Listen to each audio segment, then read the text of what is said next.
On the dot from the 104.5 The Zone Studios. Good morning and happy Friday. I am Will Bowling. The Tennessee Titans are reportedly signing veteran quarterback Brandon Allen. The 32-year-old has started 10 games since making his NFL debut in 2019. Most recently, a start for San Francisco last season. Titans coach Brian Callahan spent 3 years coaching Allen in Cincinnati. Over that span, Allen made 6 starts, throwing 7 touchdowns and 4 interceptions. The Bengals went 1-5 in those 6 games. There were some thrillers on the hardwood in Bridgestone Arena yesterday, including last night while many of you were asleep. Otega Owe, who was the second leading scorer for Oklahoma last season, downed his former team with a near buzzer beater, 0.5 left in the clock to live Kentucky 85-84 past the Oklahoma Sooners. He finished with 27 points. So the SEC tournament quarterfinals start today after a 94-89 double OT win over Texas A&M yesterday. Texas will play Tennessee today around 2:30. Ole Miss topped Arkansas 83-80 on a last-second three yesterday. They had to set up a date with SEC champion Auburn at noon. And Missouri beat Mississippi State 85-73. They get 25 points from Tamar Bates.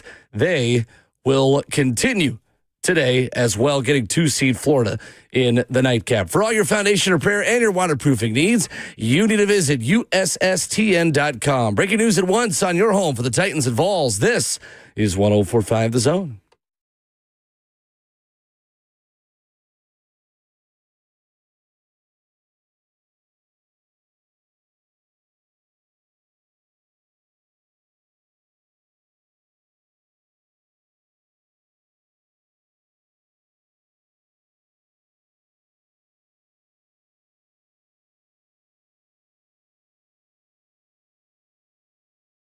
RKW brewed up by Scooter's Coffee on a Friday morning in beautiful Music City, USA. We have got some buzzer beaters. We have got double overtime of the SEC tournament. And we probably know the Tennessee Titans are going to play a quarterback in 2025. 615-737-1045. The Cam Ward Hive very much up to start Friday, March the 14th in Nashville. Crew's all here in studio. Good morning. How are we doing? Good morning, man. Gotta get my coffee going though this morning. Yeah, I guess we're not doing as good as Otega Owe is this morning, man. Or Ole Miss, or Kentucky. Or anyone who was awake to watch it live last night. That would not be me. Me neither. I didn't know if you stayed at the arena or anything. Last night. I'm dumb, but I'm not that dumb. Business decisions were made, man. Geez, man. I got a little coffee this morning, okay? It's doing this thing. It's doing this thing so far. Sorry. Oh, Sorry. no F words. Scooters. No on this show. words. I went downstairs. We do need some more coffee, RKW is brewed by Scooter's Coffee. I went downstairs and got a brew real Scooters, quick, right here. man. Absolutely, man. I gotta go down on break. Yeah, you got to go down on break. It's Friday, and we're going to act like it, though. SEC tournament, how's the environment, man? I got to ask you that. Is it nice inside It was a lot Bristol? better last night around 9:30 p.m. when Kentucky started playing. When Kentucky The home team. They just take up all the seats, all the tickets, man. It looked fun, though. For their session, they do, yes. It looks packed. Ole Miss, what a It was game. packed for the last game at 9:30. Yeah, the latest. The crowd's fine. It's the usual. The play on the court was better. It's What the environment that's what I was going to say. There were 0 students there for Texas. It was kind of weird watching a half-empty arena watch a Texas A&M sporting event with like major postseason implications. And there I was. I thought they was going to fill it up, man. That's all I ever heard about how everything's bigger in Texas, and then nobody showed up from the A&M side. I don't think it was spring break for Texas. Okay. A&M people were there. A&M people Their were student section was actually pretty full. Wow. I've been going to the SEC tournament here since I was in high school. We always go as a family for the whole tournament. I've never seen a team with 0 students at their game. That's nuts. Texas had bizarre. 0 students. It was not spring break, and I don't know. They don't care. It's not football. I guess not. I mean, the oil money isn't going the way you want it to. Nah, I'm playing. Texas wasn't folks spring break. travel. It's It's not spring break is what it is. Who was it? soon. Coach Beard was talking about this kid's trying to go to Panama City after the game, too, as far as it being spring break, I guess, for Ole Miss. Is that the college version of players going to Cancun when they lose? I guess so for 1, 2, kids. 3, Cancun. Cancun. 1, 2, 3, Panama PCB. City, man. Whew, that's a spot. Is it? Back in the day. Oh. Okay. I never did Panama City like that. Kid. It was crazy. Yeah. Well, either way, the games, I enjoyed them yesterday. I saw all but the last one, which is too late for us anyway. Apparently there was a bunch of excitement behind it, man. Other than that, baseball yesterday at the park, it was pretty good. Of course. Nice day. Yeah, it was. Today, I'm not sure about, though. I think we're supposed to get a lot of rain. Yeah, just a little bit. Just a little bit of it, from my understanding. It's supposed to be a little high on the storm side of things, man. But stay safe out there, people. It was fascinating. Most impressive game yesterday, I thought, was Missouri and Mississippi State, I will say. Really? Yeah. More so I'll than say this, the double overtime classic between A&M and Texas. Yeah, I enjoyed that one too. But the way they went back and forth the entire game, I felt like between Missouri and Mississippi State was tight until it wasn't at the end. I enjoyed the way they battled. It was physical as hell, man. And again, watching Mississippi State drop 90 the night before. And just being a defensive, I guess you can say, somewhat juggernaut with Missouri was a hell of a game to me. But of course, watching Texas and Texas A&M, Ron has been all over Texas. Oh, yeah. Since he's gotten on the desk at SEC tournament. I want to see how they flip this one into the Vols today. Like, how good are they? Are they that team that has gotten hot in the SEC tournament for me? So definitely gotten healthy. That's for sure. I can't wait to see what Trey Johnson does against Zakai Ziegler. It'd be fun. That one's going to be a matchup, I feel like, that is going to have to make Trey Johnson grow up a little bit more. Jemai Meshack guarding him, too. It's going to be Meshack guarding him? Yeah. Okay. Yeah, he's longer than I think Zakai would be. Okay, I just didn't know if Zakai was going to take that on, considering, I'm sure they'll both it'll be a tag team. Have times. Really, 3 just classics. The Missouri and Mississippi State game was really the only one that kind of became lopsided at the very end. I was up for most of that Kentucky game. I went to bed at like the under 4 timeout. I was like, oh, okay, Kentucky's up 11. And then woke up my brother being like, I left early. Yeah. What the heck? Never do that. But then again, I don't know if I wanted to be in an arena full of Kentucky fans celebrating a buzzer beater either. Yeah. Can you imagine? I'm sure you had on some orange, too. They'd have probably been all over you, man. I did have an Oklahoma fan behind me say, it is very rare that someone in orange is cheering for us. I was like, and I am. All for you today. Did not make a difference. Your trolls, you should have, in that same sentence, you should have said, and thank you for your coach, too, because shout out to Josh Hart. Yeah, that's right. Shout out to your coach on that one also, man. Even though they did take a lot of players from us back in the day. That's all right. No, it's not. We'll forgive them. I still don't know how to judge those VFL Sooners, man. It's fascinating. So today, then, you've got quarterfinals in the SEC tournament. You've got Ole Miss and Auburn. You've got Texas and Tennessee. You have Missouri and Florida, and Kentucky, Alabama. Who do the Alabama football fans cheer for in that game? Alabama. That's who they are. I don't know, because usually they cheer for Kentucky basketball this time of year. So I'm not sure how that works. But their Alabama ties is going to keep them home cheering, Will. That's why I look at it, man. That's the way I view it, man. They're probably the type that are Kentucky basketball fans who maybe aren't here. I don't know, though. This always seems to happen, though, because, it's just the 2 bandwagon SEC fan bases in a lot of ways. I know there are a lot of very deeply rooted fans on both sides who would take offense to that. But it's a joke. It's okay. That's how it's got to be, though. It's Friday and we're seriously, man. It's got to be that way. Ole Miss Auburn should be good, man. Shout out to Malik Dia, too, from Nashville here in the city, man. Just don't want to go home yet, and I feel them. I felt bad. I ain't going to lie to you a little bit for LSU, because it does somewhat hit you in a sense. Like, for teams like that, they get the NIT, but still, like, your season is done. I don't know if they will. Yeah, that's what I'm saying. I don't know about that one. Their season is done. Like they were done. Yeah, they were just kind of like, okay, let's back it up. It's fascinating, man, and I can't wait. I'll be real with you today. At some point in time, the Vols do what they're supposed to do, to just horns down the hell out of social media. I'm so serious, man. It is interesting, though, because Texas is likely in the tournament now with that win over A&M yesterday. Like, how motivated are they still to continue Probably on motivated. at this point? I don't know if they are, because now they're in and they're tired, and it's like, all right, guys, like we did what we came here to do. We're in the NCAA tournament. This is going to be tough now against the Tennessee team that is totally rested. I don't think you play like that if you're Texas. I mean, I think you continue to carry that momentum. I know playing a double overtime game is definitely drains it out of you. But I'm sure their goal is at this point to win it. I'm sure it's their goal, but I think Tennessee wins big today. I tell you who can't handle it is their coach's voice. Texas coach's voice. Gus Fring?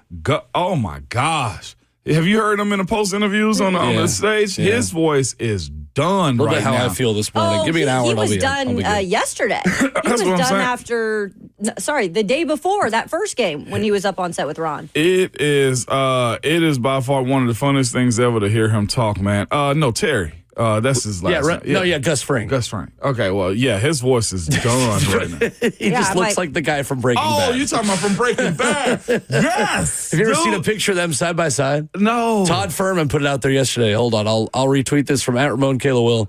They look even down to the glasses. Rodney Terry looks like Gus Fring from Breaking Bad and Better Call Saul. That's funny. Yeah, it is absolutely crazy. Does the Chicken Man off of Breaking Bad? Yeah, 100%. That guy's a legend, by the way. All right, I just retweeted it @Ramon Kayla Will. Go look at this right now. Picture of them side by side. Todd Furman, the one who tweeted this out yesterday, said, "Have we ever seen Gus Fring and Rodney Terry in the same place?" Yeah. Their glasses are the same. Holy smokes. Yeah. I gotta go check this out. That's funny. My humor not landing this early in the morning. Rodney definitely has more youth in his face, though. But yeah, I can totally see it. No. Giancarlo Esposito? Carlos Esposito. Guy's a legend. He's in everything. Yes, he is. Funny. He was just in a new series you told me to watch, too. The Gentleman. Yes, on Netflix. Gentleman. Outstanding. I'm hoping his role is so big in that show because he's good, man. Our resident Kentucky fan, Selly, on YouTube says, I know more UK basketball /UT football fans than I do UK/Alabama. Selly, I know. Don't let facts get in the way of my trolling. It's okay. It's Friday and we're acting like it. I'm not trying to be true to start the show. I'm just trying to troll. Trying to be funny and troll, Selly. Like, seriously, get it together, man. What are we talking about? Chill. Exactly. No, Rodney Terry, man, voice is cooked, though. Mm-hmm. It's fun watching him coach because he's coaching his heart out when it comes down to Texas basketball right now. But to get in the tournament, I can guarantee there's a bonus attached to it at the end of it for coaches, too. So it's always a motivating factor. Trey Johnson is risen up the way you needed him to. Early in the SEC tournament, in any conference tournament, motivation is what is most important. And that Texas team had to get at least 2 wins to get into the NCAA tournament, and they got it. So likely in, and that likely means the SEC is going to get 14 teams into the SEC tournament. The only 2 not making it are going to be South Carolina and LSU. I wonder if that's a record. It is. It is. The record's 11 from the Big East. 11. Yeah, wow. When Buzz Williams was at Marquette, actually. I'm shocked, by the way. Somebody respectfully hasn't punched one of the Ole Miss players, okay? Why? They're agitators. They are. They're all living in the same soul as Marshall Henderson back in the day. They are living in troll land. You hear me? This little miniature thing that they're doing. Yeah, that's got you mad since they beat Tennessee. Hey, that right there is subtle. They ain't even saying nothing. See, the beauty of football is that you could just go hit somebody within the whistle. Yeah. If somebody made you mad. They do not have that luxury. Listen. To the monitor. Flagrant foul.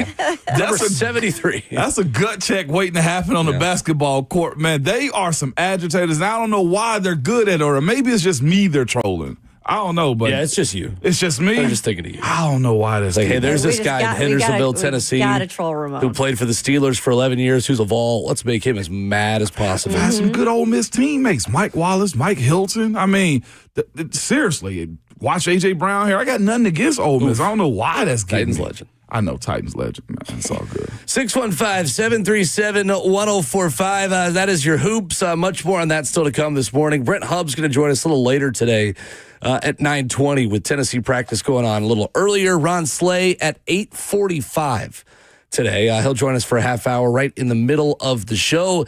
And when we come back, Cam Ward, you are very most likely a Tennessee Titan. We'll talk about the moves the Titans made yesterday and what it means with Brandon Allen joining the quarterback room coming up next.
RKW is brewed by Scooters Coffee with locations in White House, Mount Juliet, Rivergate, Smyrna, and Brentwood.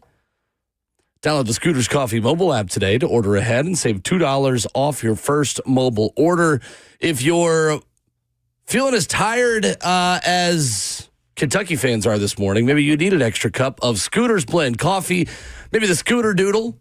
Whatever you need, they got it for you. And grab a cinnamon roll while you are there. You will absolutely love it around Middle Tennessee. Yesterday, the first domino fell when Mason Rudolph went back to the Steelers. Mm-hmm.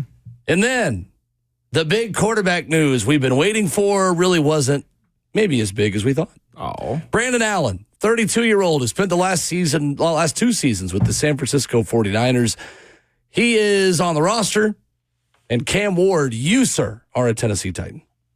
Yeah, I had to look up, everything about Brandon Allen. Really? I did not know as much history about Brandon Allen as maybe other people did. But, didn't quite exactly know where he was at this moment in his past in terms of his career coming over from San Francisco recently. I was like, where was he playing football last? And then realized, okay, he was in San Francisco. Most underwhelming move I could have expected at this point. Yeah.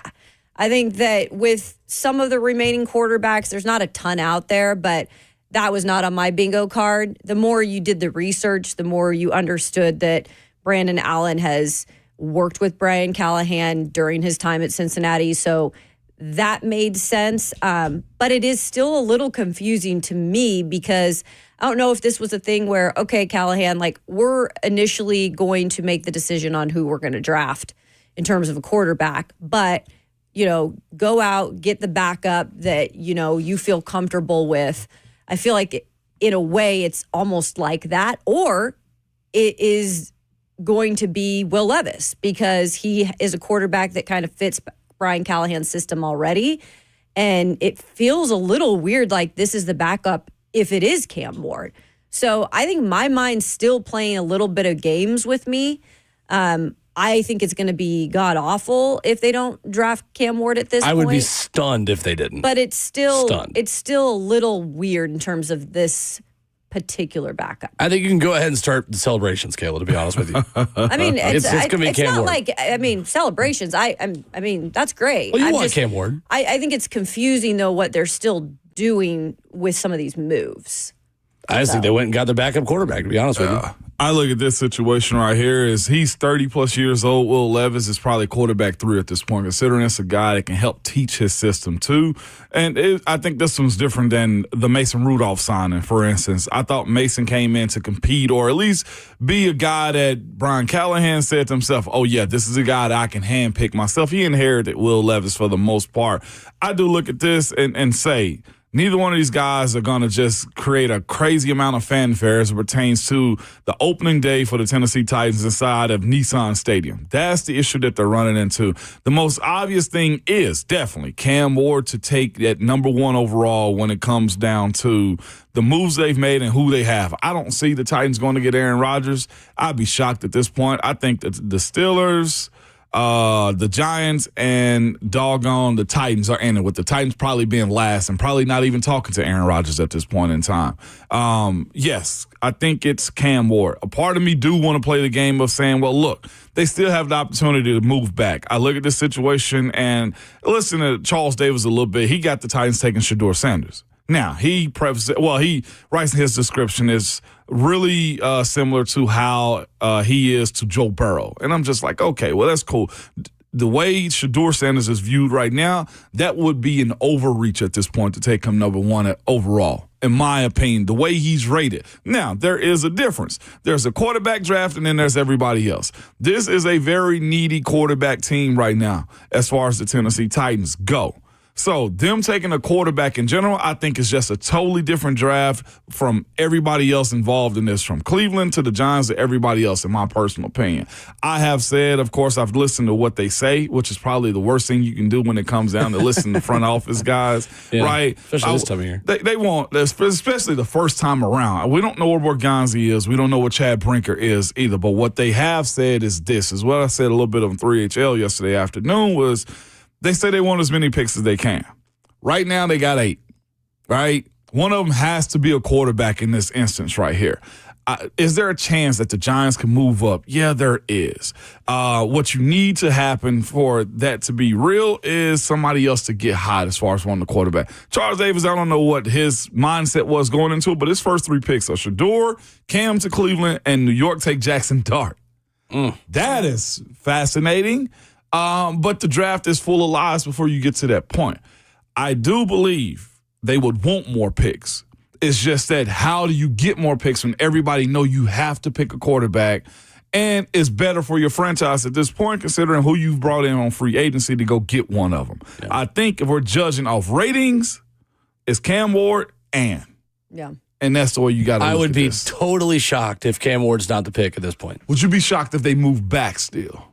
Yes. You would still be shocked? I'd be shocked if they do anything but pick Cam Ward with the number 1 overall pick. The only way... I don't know. This team I don't know the front office well enough yet to know exactly like what they could surprise people with, because just having Will Levis still in that quarterback room does like put in the back of my mind continuing to hear them say, "Oh yeah, we're going to let him compete." Didn't say like, for what position, but have said that both Borgonzi and Callahan. And I know that can change at any point. But as much as things are starting to go in the direction of Cam Ward, I think in the back of my mind, I still do think, my goodness, could this be a world where Will Levis and Brandon Allen are the quarterbacks in this room? There's no way. I mean, there's genuinely no way. I'd like to say I was 100% sure on that, Will, and I'm not even playing a bit here. But I just feel like this team has never not surprised me with certain things they do. Yes, I think it will be Cam Ward, but in the back of my mind, I keep an open space for that. Just like we talked about yesterday, that conversation about Will Levis, possibly still being here. Because I think if Cam's here, I think Will Levis maybe will be here to battle for a backup spot, but I don't see it happening. I thought you'd be ready to celebrate this morning. I mean, I think it's a done deal. I'm not going to celebrate until I hear the pick.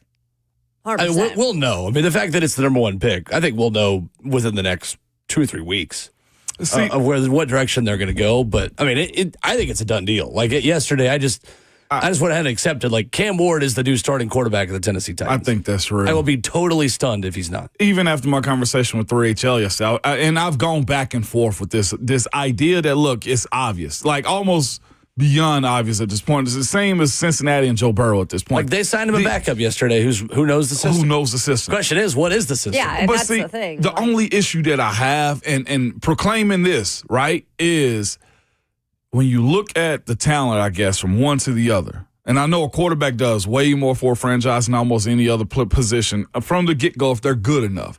The only issue is you're in a draft where guys have held Abdul Carter, Travis Hunter, Mason Graham, and just the other prospects as far as valuation of the draft pick higher than Cam. Like we're second guessing a little bit of the conversation of, well, do you go get Cam? Because of where you rate him at as a player in this draft. Is he the number 1 quarterback in this draft? Easily. By far, but is he number 1 in overall pick worthy?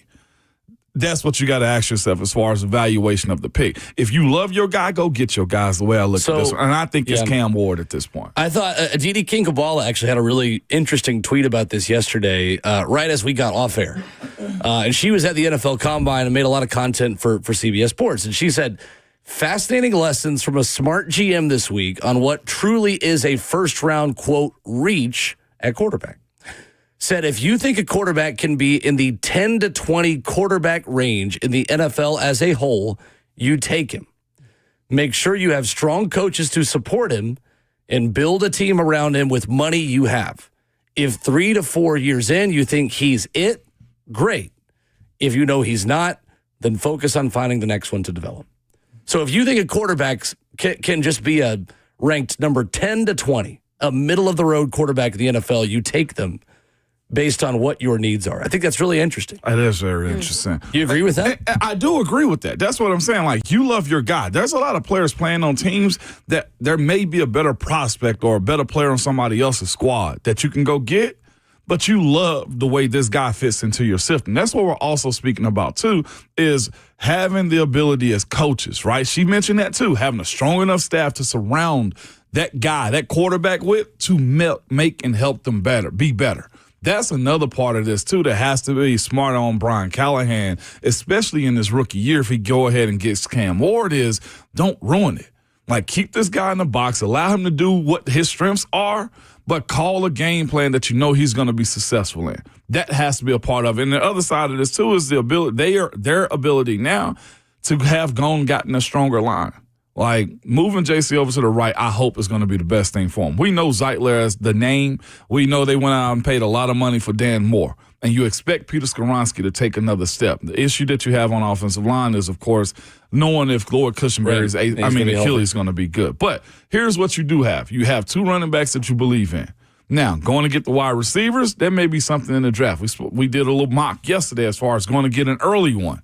That part of it worries me as it pertains to a rookie quarterback and the weapons that you have. One thing that you can say about Jaden Daniels and also what C.J. Stroud was able to pull out in Houston his first couple of years is he had weapons surrounding him, albeit a good offensive line or running backs and Joe Mixon or wide receivers that Jaden Daniels had in schemes Washington. that fit their skill sets. It did. Yeah. 615-737-1045. Cody in Fairview is first up this morning. What's up, Cody? Hey, guys. So drafting Cam Ward number 1 overall will be a mistake for the Titans, and I will tell you why. We will fall into that endless cycle like the Browns and the Giants of forcing square pegs into round holes by taking a quarterback just because we need them. Or even the Steelers with Kenny Pickett when they took him back in whenever that was. You can't take a quarterback that high when you have so many other needs because you just fall into that endless cycle of mediocrity because you're constantly looking for a quarterback. And if Cam Ward doesn't pan out, boom, you're looking for another one in 3 to 3 years. You got to start somewhere. You got to find that one that's, like y'all said, is going to fit your system, is going to grow. It's not Cam Ward. He's not the best player in the draft.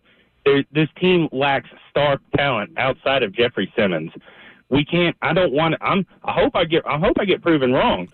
But if we take Cam Ward, we're going to fall. I believe we're going to fall into the same cycle as the Browns and the Giants, and it's a never-ending cycle trying to force quarterbacks to be something they're not. That's just my opinion. Yep. Thank you, Cody. Unfortunately, Cody, the Titans just don't have many options. And they made it clear that the options that they could have had in free agency, they either punted on or they were not able to go and get. And so at this point, your only option that's the best option is to probably draft the quarterback. And you can say that he's not worth the number 1 pick. That's totally fine in your opinion. But if you do a wide range of like breaking down film and specific people who have played the position breaking down film, I think it's apparent that he's not a crap quarterback by any means. And I feel like if the Titans have now shown their cards at least a little bit more of we're not going to take anyone in free agency who's a starter. If you think Will Levis is a starter, that's your opinion too. But I just think this is really the option you have to go with right now. Yeah, so he brought up something that is a fair conversation to be had. He mentioned having the talent, having the best talent in the draft. And I'm looking at last year's draft, and I'm saying to myself, all right, is Caleb Williams a better talent than Marvin Harrison Jr.? Right? Caleb Williams went before him, but it's also a separation of drafts at that point, too. Like Chicago needed Caleb Williams. He's been heralded as that guy. But as far as like college goes, like you're looking at a guy, Marvin Harrison Jr., for the last 2 years of his career in Ohio State, was probably the best player. Jaden Daniels won the Heisman. He still didn't go number 1 overall. So it does comes down to beauty's in the eye of the beholder as it pertains to these players. The endless spiral that Cody brought up as far as talent and surrounding Jaden Daniels, like this staff does have to be careful with that. How much are you going to expose Jaden Daniels if you go get him?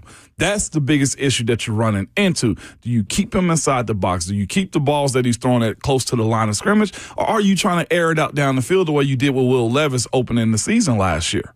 Like, there has to be a plan for him to honestly protect him more as a rookie than you ever have with Will Levis in his career here in Tennessee. Yeah. That's the issue that you're running into is Right. you don't have, to his point, a big support staff of guys unless somebody rises up, unless Calvin turns into Stephon Diggs. And they're not done yet in terms of some of the skill positions. I do March believe 14th. that there's still stuff that they can do to add. Get out. I mean, it's only one day. It's March 14th. 2 days after out. the March 12th. But no, in all seriousness, I don't think they can be done if this is the case. Then they draft Cam Ward, right? You've got to continue to help him out.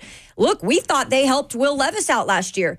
Don't even tell me that none of us thought that they added and gave Will Levis what we thought he needed to succeed in that offense. Yeah, no, we and did. he underachieved, if not less than that. I do agree with Cody's overall point, though. That is also my concern, is that they are forced now to take a quarterback, and that is not a pleasant place to be as an NFL team. It's not. Let's take the QB because we have to. And they have put themselves in that corner, Yeah. no doubt. I think one of two things happened, and maybe it's both. They were won over by Cam Ward in meetings, and or they didn't get close to the value they thought they deserved for the number 1 overall pick. I look at, and of course, One of those two too, things 100% happened. And you just don't know how much of this is smoke and mirrors as far as trying to press the Giants to move up. Like, yeah, we hadn't went and gotten anybody. Right. We're going to take Cam. Are you willing to leapfrog the Cleveland Browns and come get one of your come get one of these quarterbacks too? It's a fascinating approach. It's hard believing NFL front offices, but this does seem obvious as heck when it comes down to the Will Levis being there and Brandon Allen. Like, that's not exciting. No, It's not at all. It's clear what they're doing. They're drafting Cam Ward, and he's going to start probably week 1. Is Probably there week 1 at this point. any Yeah. world where this was still them, trying to sell the fact that they're trying to sell Cam Ward as the guy? Because again, I remember this conversation I had with somebody that let's just say is important. And it was like, yeah, there's quarterbacks in this draft, but sometimes it's about how you sell the quarterback. That's going to be the tough part. And that's stuck in the back of my head is like, we have to find ways to sell that we are taking the quarterback.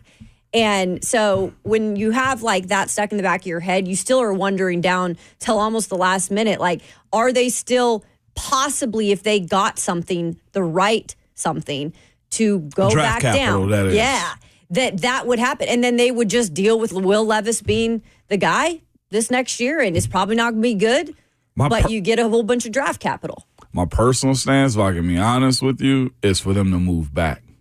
I still stand on that That's why soapbox. I feel like there's I think still if a they part of them stick and that pick could. at 1, it's probably going to be the most obvious Cam Ward. Yeah. And there's nothing wrong with the idea that, look, if he hits and he has some dynamic playmaking ability about him, you're set.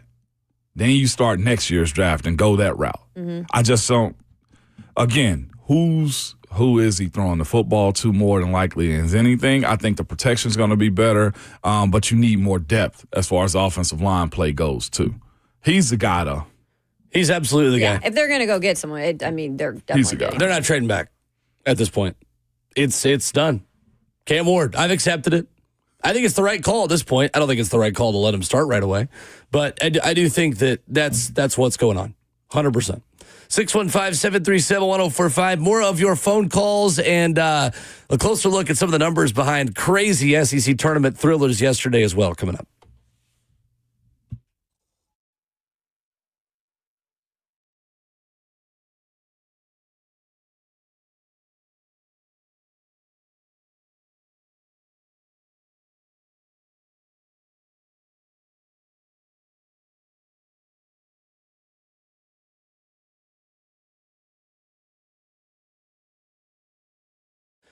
Hey, it's Will Bowling. You've heard me talk about how Lead Company is all you need for your home, but hey, they're also all you need for your facility. That's right. They're expert technicians on the facilities team. They have you covered, not just for your HVAC needs, but as well for your plumbing and electrical too. From healthcare facilities to industrial and everything in between, Lead Company is available 24/7, 365 to keep your building running efficiently. Call Lead Company today at 615-567-1000 or contact them online at leadcompany.com. Trust the folks with over 80 years of experience, trusted since 1944. They're open 24/7.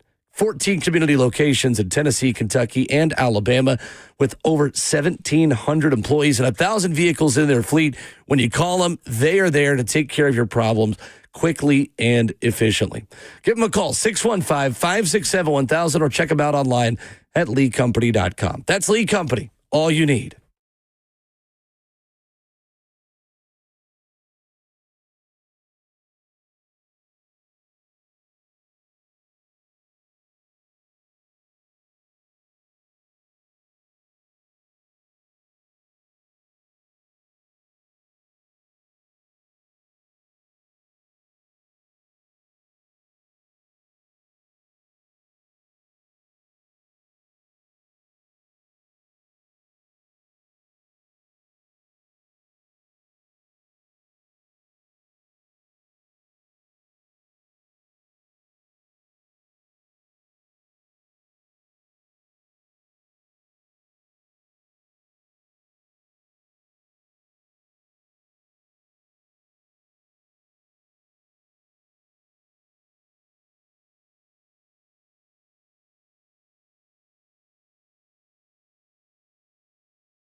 RKW is brewed by Scooters Coffee on 104.5 The Zone as we wrap up hour number 1, 615-737-1045. So Cam Ward's probably your quarterback. How do you feel about that? 615-737-1045. Justin, been waiting to chime in on the phones as well. What's up, Justin? Morning, Justin. What's up, brother? Somebody just said it right on the money a few minutes ago. I don't think we're stuck in this position, but we're here, and I think we had Cam in mind the whole time if it came down to it. But I don't think we missed out on anything in free agency. He's got the line. Just let's roll with him. You know what I mean? Yeah, for sure. I don't think he was ever a consolation prize, but he started. He proved himself. We're probably going to take him because we're here. But we decided not to do anything in free agency because it was the best choice. Gotcha. Yeah. Thank you, Justin. Appreciate the call. I mean, I think that they might have been sold during the meetings. Honestly, I think they kept their options open. And I think that they let things fall into place. Again, these are just all me trying to figure out what the heck was going on because we'll never exactly know. But I do know, like, Cam Ward impresses people. He's an impressive young man. He's a smart young man. He knows football. I feel like he probably impressed him during the Combine and Top 30 visit. And then other things played out in free agency with quarterbacks that it didn't fit. And I'm sure the Giants and maybe not wanting to give him a big bag could play into this too if they do end up going with Cam Ward. But I'm with you. I mean, not every quarterback is going to be perfect. You can have all the haters in the world saying you're not a top 10 quarterback this year and compare you to other classes. But I think at this point, this is the best option for them, and they got to do their best job to surround him to make him successful. And it's not going to be perfect in the first year. There's going to be ups and downs 100%. But I think he has the upside to be a really good quarterback if they actually do draft him. No doubt. The talent is there. It's a matter of facilitating a team that can support him, too, because it's one thing to go get your guy. That's why it's very questionable with how you go about who's going to make the biggest impact. The quarterback should in each draft. But, like, what I know about franchise quarterbacks or any team in general, just look at the way they operate nowadays, too. Every quarterback is as good as a supporting cast, too. Like, Patrick Mahomes want weapons. Dak Prescott want weapons. Tom Brady wanted weapons. He went and got Randy Moss, heck, for 1 or 2 years, right? Like, we've seen that be the case. We saw how good Ryan Tannehill was with weapons around him. A.J. Brown, Corey Davis, Derrick Henry, those things matter, too. And if it's going to be a slow build-up to ascend to a very competent, competitive team, all right, bite the bullet and go ahead and take them as far as what you want for your franchise moving forward. You do kind of look at this and say, are you getting the best prospect for your team, or are you just getting the best option to help you be a relevant football team offensively? That's what you get yourself into trouble with, is the edge, right? There still needs to be help there. You have Arden Key and at this point, Draymond Jones. Which isn't a true He's edge. a 4-eye, though, like more of a interior defensive rusher. As much as they're in nickel, I think he's an edge. He's an edge, but think with about 4 this. down linemen and not 5 and like a base 3-4 with 2 edges and 3 interior But defensive who's line. the other edge one, though? Yeah, I look I at think him. Right now, it's Arden Key. It's Arden Key and Draymond Jones. Draymond Jones. I don't look Arden at him Key is personally not as an consistent Arden Key type rusher. Like, No, I don't think you either. need I'm saying a your Harold front rusher. 4 right now in a nickel set, which they are in quite a bit. Yeah, to they me, are. is Draymond Jones and Arden Key with Tavondre Sweat and Jeffrey Simmons on the inside. And I still do, though, believe, they're going to get an edge at some point in the draft. They have to. I look at him more as like putting Big Jeff and Draymond Jones in the middle to rush the guards. Okay. Arden Key outside, and then one more is what I was looking for. Sure. Because I don't know if you put Tavondre in the third down pass rush, although he's been there. He at times. was a good bit last year. He was last year, but like you still got to have somebody to replace. Harold at this point. I think that he's I think he's had more success when he hasn't been exclusively on the. I mean, Seattle put him kind of exclusively on the edge, and I don't think he was his best in that role. Like, that's why I think they got him too, though. He is versatile. I mean, you can use him like a Danico Autry in a way. He's not I view as him like good, Danico. but, you know. He had a better year when Danico's older, better year than Danico last year. Had as many pressures recordings as Zach Line as Jeff did last year also, too. It's just that the Titans are drafting a position of, like, big need. That's the biggest issue that they have right now. It's the biggest need that you can have in a draft class where there's options that are better rated than the quarterback, but you need that quarterback that's number one in this draft. I mean, the two most important positions in football are quarterback and edge rusher. Yep. Easy. And you need them both. You do. You absolutely do. It's interesting. A comment from Carter on Twitter this morning asks, with a new rookie quarterback, do expectations for Calvin Ridley go up? I don't think so. I mean, I think Calvin Ridley's expectations are going to be what he was last season. Which you're getting paid that much. Your expectation is to be a 1,000-yard wide receiver, point blank, no questions asked. But, I mean, with Cam Ward, like, everyone's going to have to be given a little bit more patience. Like, you now have a rookie quarterback that is going to be learning on the job. Expectations have to change, and patience levels have to go way up. Yep. With a lot of eyes and a lot of pressure, too. If the comp for him is Steve McNair made 6 starts his first 2 seasons combined in the NFL. Like, if Steve McNair was brought to the Titans now, the way he was brought to the Oilers in 1995, they would have given up on him.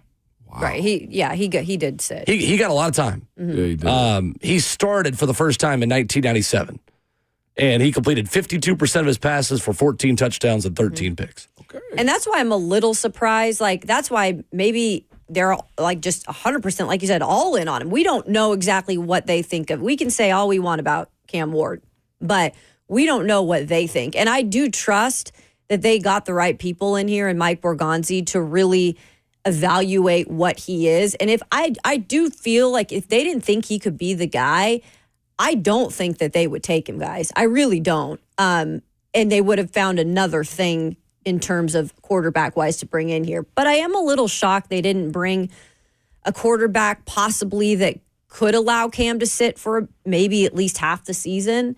Maybe they think Brandon Allen is that guy. I don't know enough about him. No way. Yeah, exactly. I'm like, I don't think that's the plan, but I am a little surprised that they wouldn't have a better backup plan. He's the starter pack, Brian Callahan backup quarterback. Yeah. Like he was in Cincy. It's just like I'm not surprised at all. Jake Browning. It's the same caliber. It's the exact same caliber. He's just a little bit older. Yeah, that's it. Yep. Last night, Otega Owe beat his former team on a buzzer beater with 0.5 seconds left. How many, like, are you texting in the group chat after you beat your former team at a buzzer beater in the SEC tournament, or are you just letting that one lie? I think your old team. That is crazy what he did last night for Kentucky. Your old team probably texts you, like, really, bro? It's like, look, y'all didn't pay me. Like, I feel like it's Oklahoma players that's texting him like, you didn't have to go off like that, man. But that's what you want, man, to get that ultimate revenge. I mean, who could have set that matchup up as perfectly as it was and the way it went down, man? Absolutely. Again, in a perfect world, we'd be able to talk a lot more hoops. But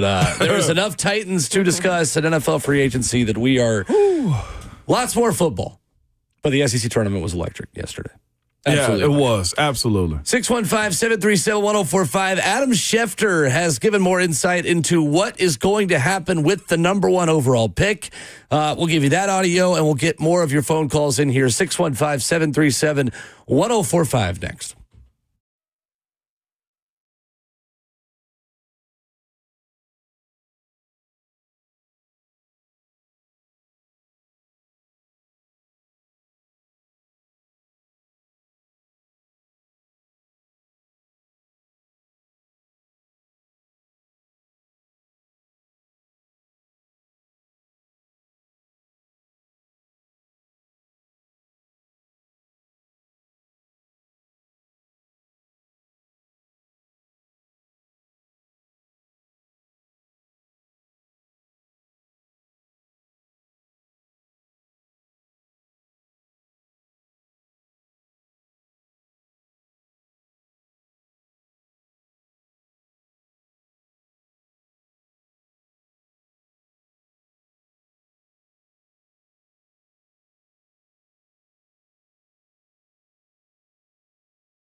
7:02. Good morning for the 104.5 The Zone Studios. I'm Will Bowling. The Tennessee Titans are reportedly signing veteran quarterback Brandon Allen.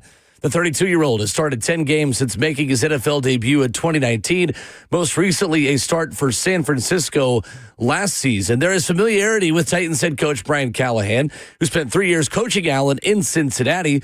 Over that span, Allen made 6 starts, throwing 7 touchdowns and 4 interceptions. The Bengals were 1-5 in those 6 games. There were some thrillers on the hardwood in Bridgestone Arena last night, including early this morning around midnight when Otega Owe, who was the second leading scorer for Oklahoma last season before transferring to Kentucky, gave the Wildcats a game winner, 85-84 over Oklahoma on a near buzzer beater bucket with .5 left. He finished with 27 points. So that means SEC tournament quarterfinals, they start today here inside Bridgestone Arena. Tennessee will take on Texas around 2:30 this afternoon after Texas's double overtime win over Texas A&M yesterday. Auburn gets the day started with a matchup with Ole Miss at noon. Then at 6 o'clock, Missouri and Florida, Kentucky and Alabama is the last matchup of the night at 8:30 this evening. For all your foundation repair and your waterproofing needs, you need to visit USSTN.com. Breaking news at once on your home for the Titans and Vols. This is 104.5 The Zone.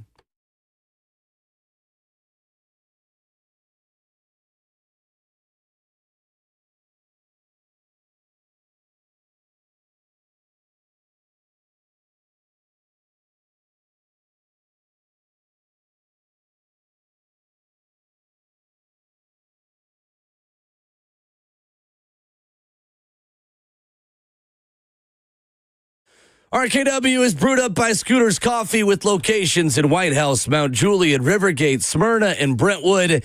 You can download the Scooters Coffee mobile app today to order ahead and save $2 off your first mobile order. Crew's all here. Normally we talk with Brent Hubbs coming up in 15 minutes, but Tennessee football practice today will push him back to 9:20 here this morning. Bright side for us guys. We get one of the fastest Tennessee spring practice reports ever. Right? Right off the practice field. Brent Hubbs will have what we need. Man, those morning practices while school was going on would have tripped me out, man. Like, I don't know if I would have gotten adjusted to it for sure, but it just seems weird. We practice in the afternoons in the dead heat of the day, and class had already wore you down, and you already had you already had a lift in and a weight room, and never knew if you had a run. God. You know what our coaches would tell us? Early practice, if you got 8 a.m.s, no, you don't. No way. No, not really. But essentially, it was like, hey, you're going to need to clear all your class schedules with us because we're going to practice when we want to practice. Yeah. We had a couple guys try to do engineering, be engineering majors at Tennessee. Guess what time their classes how was? they could do that. It was like at 4:15. Oh my God! In the morning? No, in the afternoon. In the afternoon. In the There are evening. rules of when you can have class. The point of it was they didn't have engineering as a major no more. Yeah. Coaches, and of course, we won't get mad. Next thing you know, you be fifth on the depth chart. They got mad. Now they're going to psychology as a major. Exactly. Sociology, Communication studies, psychology. It's crazy. The people that wanted the easiest classes possible just did what I was taking in college, which was just journalism and communication. I almost switched to journalism at the time in Not college. all those classes are easy. I will say that. No, they're not. I thought don't they think. were. Well, it's Except media We're law. all not brilliant. Like Media law. Yeah. Oh, no, I'm not brilliant. I just talk into microphones and talk about sports for a living. media law. Is that serious? Media law was the hardest one. That's a tough class. Other classes, I would say, are some time consuming. Yeah. You know, and it depended on what you did in college. Like if you were very involved, or if you were more like just you're going to go party, or if you were an athlete. I was such a big party animal. I just, I wasn't really doing much class. I did a little bit of Can't say that with a straight Twice. face. Get out, okay? I don't see that. Twice on a Friday. Don't see Get any out, scenario of that okay? happening. Absolutely not, man. But no, you adjust your schedule to what practice schedule is more times, and you better not miss that lift too. God, those days were stressful. ESPN's Adam Schefter is confident that Cam Ward is going to be the number 1 overall pick in the NFL draft. Talking yesterday in a radio interview, does not sound like in this question the Giants will be able to get Cam Ward where they currently sit today. Here's Adam Schefter. Zero chance that Cam Ward is going to make it to the Giants at 3. Just not going to happen. So I expect that Cam Ward will be the number one pick in the draft, whether that's Tennessee or Cleveland or the New York Giants making that pick. And this is all part of the process, right? You begin to evaluate all these guys. Teams do deeper and deeper dives into them. From my perspective, I'm talking to more and more people before the combine, at the combine, after the combine. And I'm just telling you, like, the conversations I've had have convinced me that Cam Ward will be the number one pick, and certainly the first quarterback off the board, and certainly I think the number one overall guy. There it is. There it is. On ESPN New York. Yep. Cam Ward will go number one. It's just a matter of will it be to the Titans or to someone else. Again, at this point, I would be shocked if it is not the Titans. Yeah, it is amazing. Like, I think we always had him in the mix for being number one overall, but there was much more talk at the beginning of this draft journey of Abdul Carter, of Shedeur Sanders, of even Travis Hunter. I mean, early on in this process, we even brought up Travis Hunter a whole lot. As things have kind of, gone on here in this draft, journey, it looks like now he is definitely the number one, like Adam Schefter says. And I get it. There are also 3 teams now in a row that have kind of solidified they need a quarterback, no matter what moves they made, even in free agency. And the Giants still are waiting to officially make moves. So as the Browns, really. Yeah, and the Browns. I mean, the starter yet. They added Kenny Pickett, but got their backup. Take that as you would like. Kenny Pickett, starter, first-round draft pick, man. I mean, he's not a starter. That is their backup quarterback. I know. Look, I'm happy for Cleveland and Kenny Pickett. You feel me? I'm hoping he does. I hope he starts there. You were so close to saying, I hope he does well. Rallying and for you Pickett. Caught yourself. You thought, wait a minute. Who am I talking about? No doubt, man. Listen, you get a quarterback, you get a good thing. It's a matter of how you make them successful. Again, the biggest story is the guys that weren't high first-round picks. Jalen Hurts, Dak Prescott, Brock Purdy.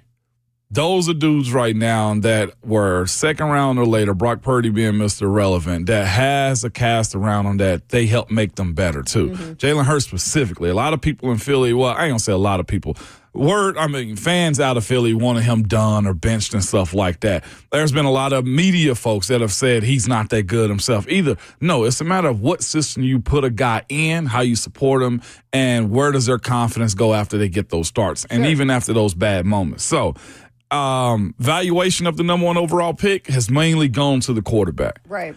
I don't think the Titans get a bad grade if they select Cam Ward. You know how they'll grade people. I do question, okay, well, if they were back further, do they take Shedeur in those conversations right there too? Absolutely. And is it a reach if they chose Shedeur over Cam?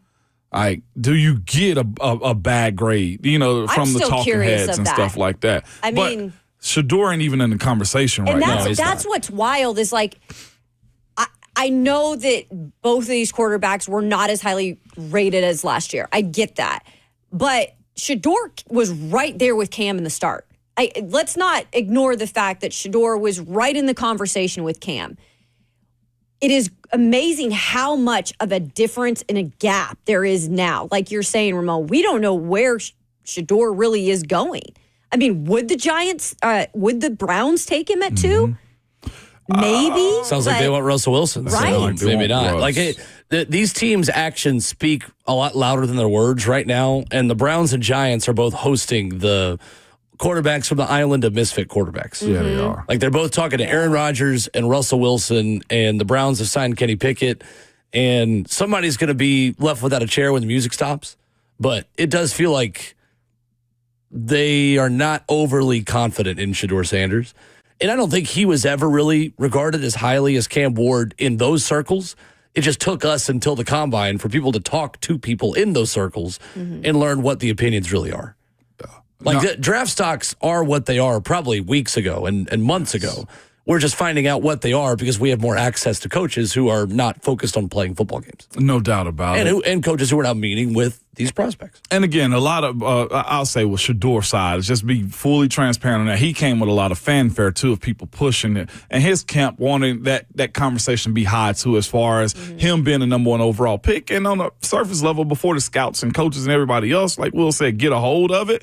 that is public perception, but that's also different on how teams view and evaluate guys coming out of the draft. Yeah. They both got talent, but it's a matter of Cam is definitely heads above everybody else as far as who you take number one at this point. Yeah, but on your point, you do have to surround, no matter who the quarterback is, if you really even look at a guy like, look, he's top notch. We knew what Joe Burrow was coming out of the draft.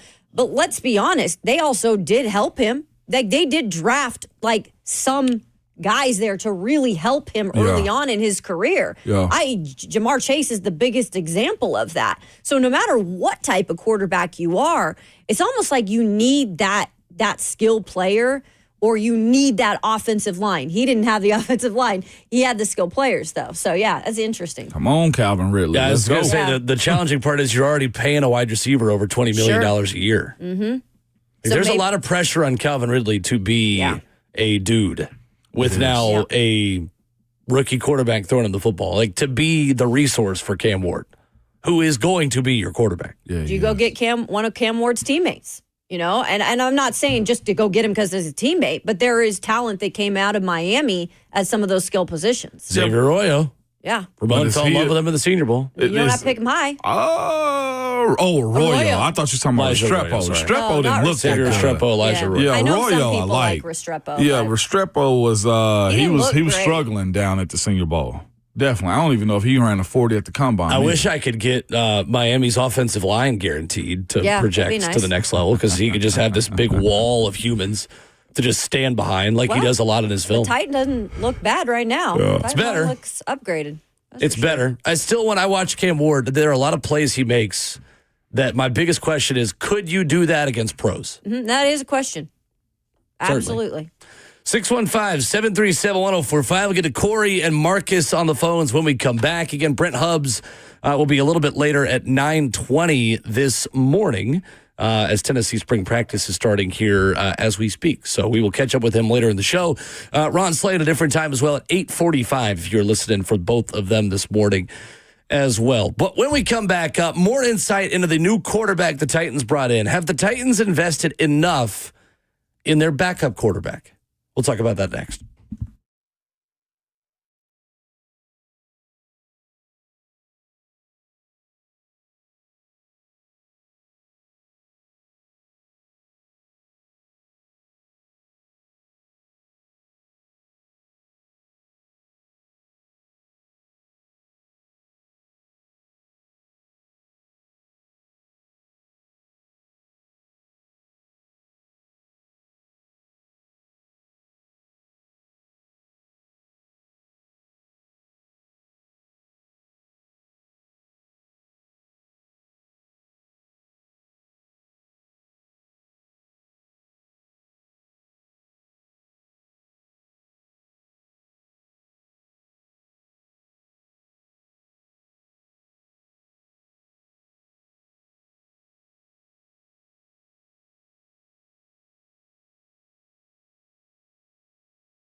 RKW is brewed by Scooter's Coffee on 104.5 The Zone. And as of today, March the 14th, you got two options to start week one for quarterback 2025 of the Tennessee Titans.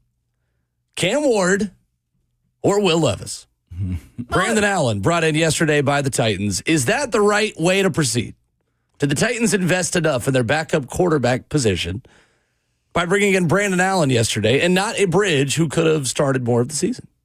Yeah, it shows a lot of confidence if you go get Cam Ward. That's what I'll say as far as Brandon Allen or Will Levis. Trotting Will Levis back out there as a day one starter is probably going to be problematic for the fans, right? But are you trying to appease the fans or are you actually trying to coach up and make Will Levis better? Because it does come as an indictment on the coaches if Will Levis doesn't get better, especially if you keep him around. So there's that side of it, too, to where you say to yourself, all right, why am I holding on to this talent, this prospect, this player, paying him money if I'm not also trying to get him better? So if you do put out Will Levis, do you believe the coaches are capable of making them better? Making him better, making it a better version than he was last year. Because if you don't, then you absolutely throwing out a raw rookie going into the opening day, right? Mm-hmm. That's the issue that you run into. Brandon Allen, to me, even going back to his college days at Arkansas, like he wasn't lighting the world on fire, in my opinion. He's just one of those guys that played ball, and he was an SEC starter at that point. Nothing super special about him. He stayed around the league for a little while now, just because backup quarterbacks, they know how to play their roles. If Cam Ward is drafted here and one of those two guys have to go in, Brandon Allen, I say to myself, okay, you run middle of the road. You're probably going to lose quicker than you will win. Mm-hmm. That's kind of sad to say. How strong of a backup can you have? When you're going to get a rookie in this situation, this scenario, it has to be a support. I question how much support Will Levis is going to go give a guy like this, though, right? Because I'll go even to the Pittsburgh Kenny Pickett, Mason Rudolph saga that was going on there. When Mason ended up taking over, like, Kenny wasn't the best teammate. He wasn't. A reporter asked Kenny Pickett, hey, what did you learn from watching Mason Rudolph as far as just like the way that the offense went? You know what his answer was? One word, nothing. Mm-hmm. Like, that's what the backup quarterback is, especially when it was your position. Like, I know we act like they're just fragile animals and you can't really, like, tick them off as it pertains to the franchise quarterback, but that's exactly how they are. And that's why I'm looking at this situation with Levis. Like, are you actually teaching him still to be, to your point, Kayla, like, is he the bridge guy to get to Cam Ward if you open up the season with him? Because last year's product wasn't good. They're going to lose a lot if you let that old version. How much better is he going to get? And then also the emotional side of Will Levis. I know he's a great teammate potentially, but I'm going to be real with y'all. If you bring in a new guy ahead of me and I'm behind him when it was my spot, it's hard making it in the NFL. Yeah, checked out. Sure. I'm checked out. Mm-hmm. Lil' bro, you got Force a move. Mm-hmm. I mean, think about this. Yeah. It's the same scenario of Will Levis and what's his name, Malik Willis. And anyone in their jobs in life would have the same reaction. It doesn't make him a bad teammate. It means that he lost his opportunity. He kind of got fired without being fired, and you want to go somewhere else where they value you and believe in you. And you're human. Right. Can we just be real about that? You have a chance to be successful. Think about it. Malik Willis winning here was probably the biggest, like, pat on the back he's ever had in his life, right, when he came back as Green Bay. Yeah. Like, y'all chose him over me? That happens. And to get back to that same point again, as far as do you keep Will Levis or how you deal with him, they got rid of Malik, right? You can't, I don't know how long this saga is going to go on, but I don't expect Levis to help a ton when it comes down to supporting a rookie quarterback, even if he is the number one overall and pick. I'll agree with you on that aspect, but I'll go further in terms of, because your question was, do you think that this was the right move as a backup? In a perfect world, no. I don't really think Brandon Allen was on my checklist of, oh, here's a backup that would come in here and be the perfect fit, would be reliable.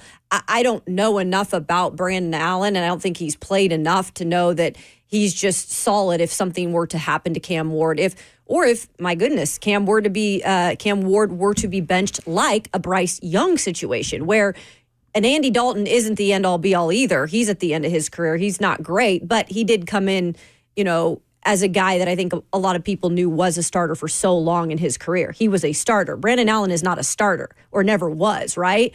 I was hoping they would bring in some guy that at one point was a starter in their career that could mentor Cam a little bit.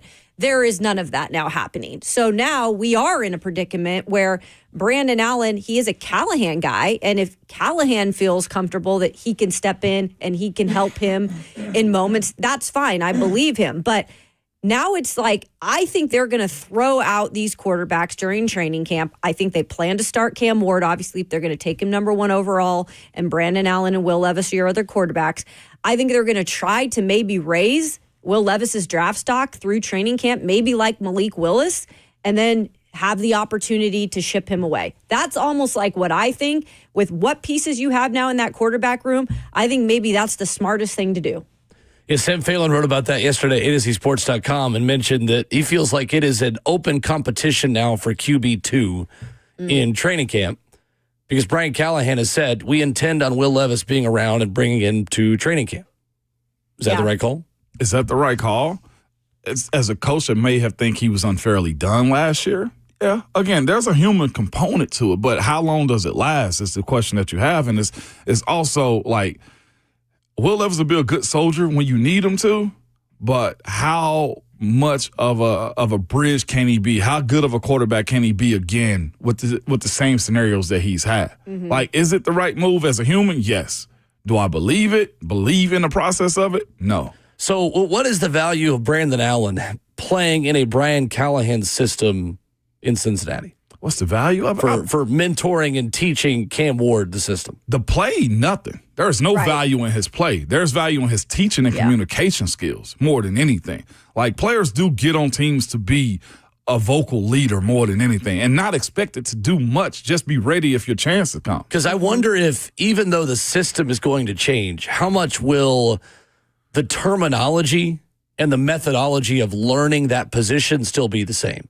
What I mean is, like, do you still have the same words for concepts and for routes and for the way that you tell your guys in the huddle what the play is, even if those plays are different? I think so, because that's a lot of change then if you're going to change up like all the lingo and the verbiage, like you said. I think some things do stay the same in terms of what Callahan knows. But like you said, the system might change a bit in terms of how it's executed. I think that's the only thing Brandon Allen really offers Cam Ward. Right. If that's really what's going on, is like, okay, this is how Brian likes to do things. Yeah. Here's what I've done with him in the past. Here's how I've game planned with him. Here's what a Friday practice is like. Here's what watching film with Brian is like. If you have any questions, I'm like, Brandon Allen is a non-threatening quarterback option to Cam Ward. 100%. Who is essentially like, you've just hired another coach. Yep. You've not hired someone that's going to push him on the field, but basically the Titans have decided, like, I'd rather have a coach that's done this before, who can also play if we need him to, show you how to practice and show you how to be a pro. I don't think that is the right pathway forward. I think that's the decision they made. I am with you, Will, on that. What you said is exactly how I feel about Brandon Allen coming in. I don't think he's going to be able to be the most reliable backup if there's a big stretch of time they need him. But I think the teaching part, Callahan looks at him as an extension of his right arm, right? Like, he knows how Callahan knows how he will do things and execute things and teach things. You're right. It's almost like, I'm just going to, if I can't be in the room with Cam at the time, at least Brandon Allen can be. So that makes me think they're going to keep Will Levis. Wow. Because if you say worst comes to worst and Cam Ward gets hurt and you need a longer term backup, you'd rather go with Will Levis than Brandon Allen. And that's going to get weird. Weird. That is, he's under contract. I mean, like, but he's under contract. You're right. Exactly. It's kind of like what we talked about with the Vols last year in a similar situation. Like, you could go in a pinch to Gaston Moore, but if you needed somebody to play for a couple weeks, it would have been Jake Merklinger, maybe. Yep. Which we thought at one point. So this is a they really botched a lot of like things before getting to this point. Well, they're 3-14. I know. But just like, I'm not trying to be sarcastic to you. I know you. They botched a lot of things to get themselves in this situation, not and now a perfect scenario. It's a lot of damage control going on to build it back up. Yeah, it is. And there's not an ideal way to move forward with Levis because you had faith in him, you marketed him, you went on a public media tour last offseason about how he's the guy, and he very clearly showed you on the field over 17 games. 17-game season that he's not the guy. I did a hit on Sirius yesterday, and even one of the people I was doing it was Charles Davis and one of his co-hosts. And you know what he had to say about like Levis and just the perception? He was like, they're going to put Mayo Man out there. Like, that's what he's known as. Oh, yeah. Yeah, and they're tired of seeing the doggone commercials. He's known as the Mayo guy and the meme guy on social media who throws the ball to the other team. When we were speaking about him, he was just like, there's no way they can put him out there. It's like, no, I don't think you can. But I'm saying the same thing. Like, he's under contract and he's a player that some folks have talent in. And, like, other teams, like fan bases, are at least asking about Levis. Another team will give him a chance if he is not here, for sure. The tools are there. If they could get a 7 for Malik Willis with how bad he was they could at least get that. I think they could at least get a 6 for Will Levis. I do too. Honestly, I bet you could even do a pick swap like you just did for Kenneth Murray, where you could give Will Levis and a 6 for a 5. I'm running to the front of the line do. if you got a six-round pick for me with Will Levis. I'm running. Get it out now. Yeah, I'm running to the front of the line if that's the case. If you're planning on drafting Cam Ward, I think that's the best option. I think that's where the Titans have to be at this point. There are enough other quarterbacks that you could sign who could start if you really needed him to, if something happened with Cam Ward, who, again, we're assuming is the pick at this point. So if you get the offer of what you think is justified and fair for Will Levis, I think you do that offer today if you get it. You don't have to just wait to training camp. I think there's this idea out there. They're like, no, we're going to see what happens. We're gonna hold on to him. If you get what you really think is a fair trade for Will Levis, you do it tomorrow. You know what's the biggest issue, though? When you are a backup quarterback, your noise level has to be at a .01. That's the thing.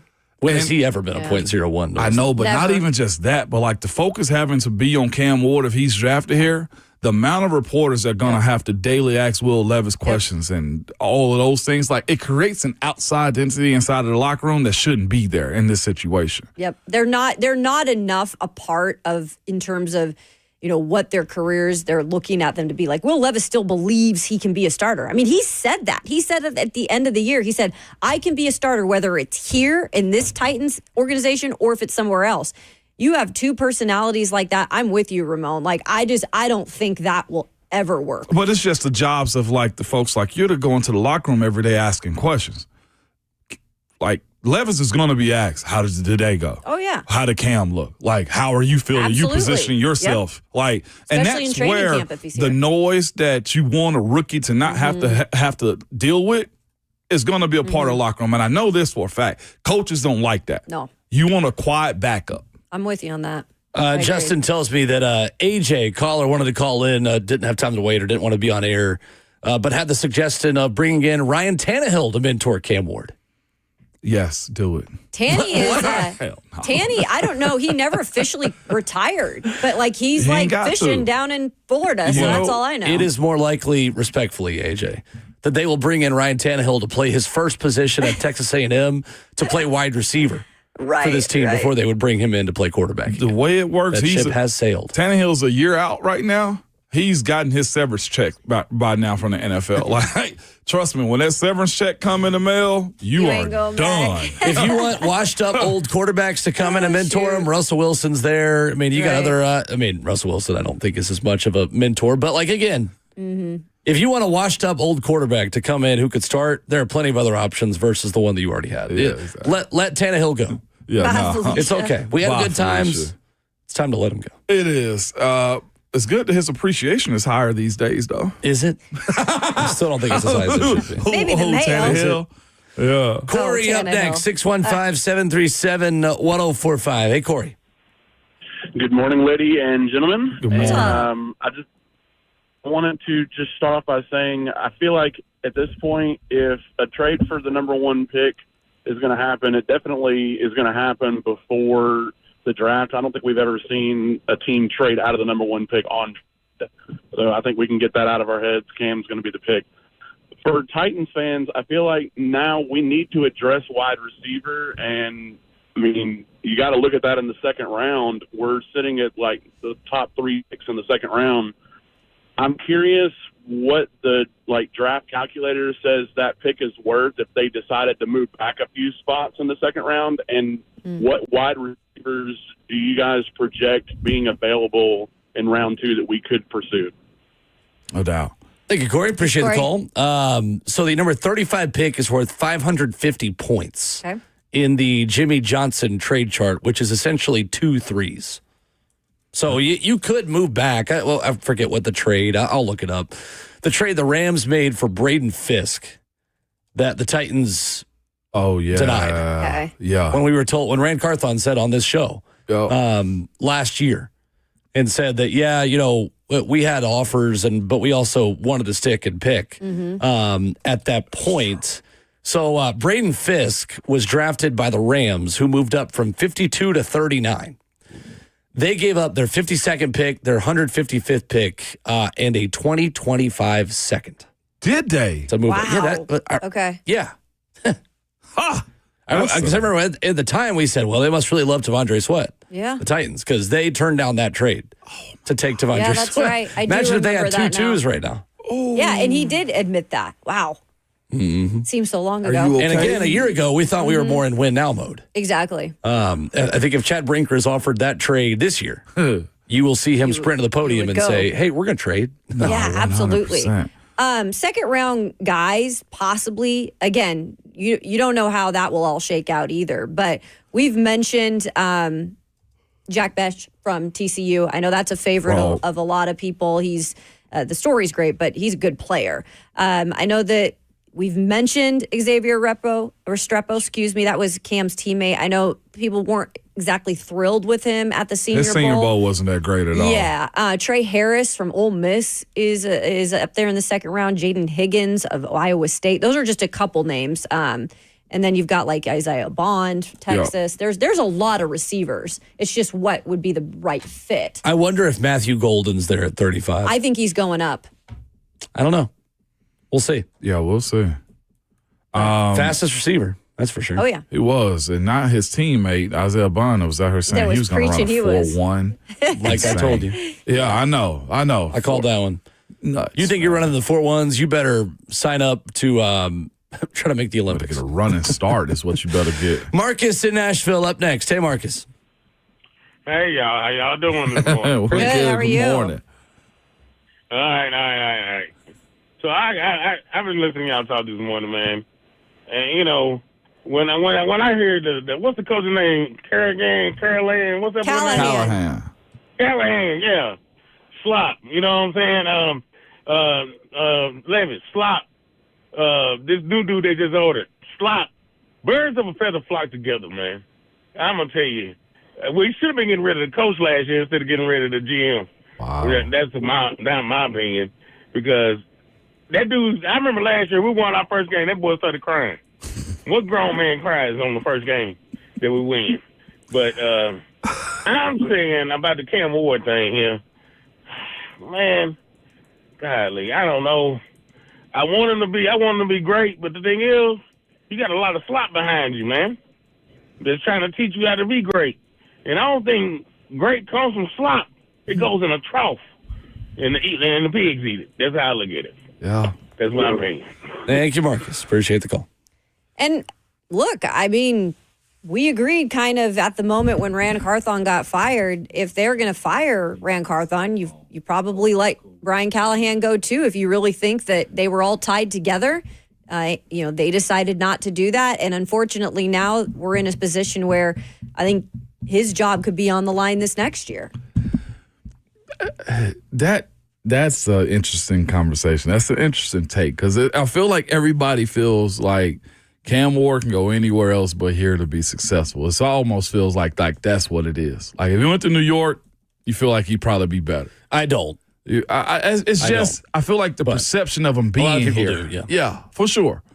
That's why I feel like there's hesitation around just giving 100% vote of confidence that he's the guy that's going to change the franchise around because you're associated with, do you think this franchise, this coaching staff, let's start with the coaching staff. The coaching staff can make them better.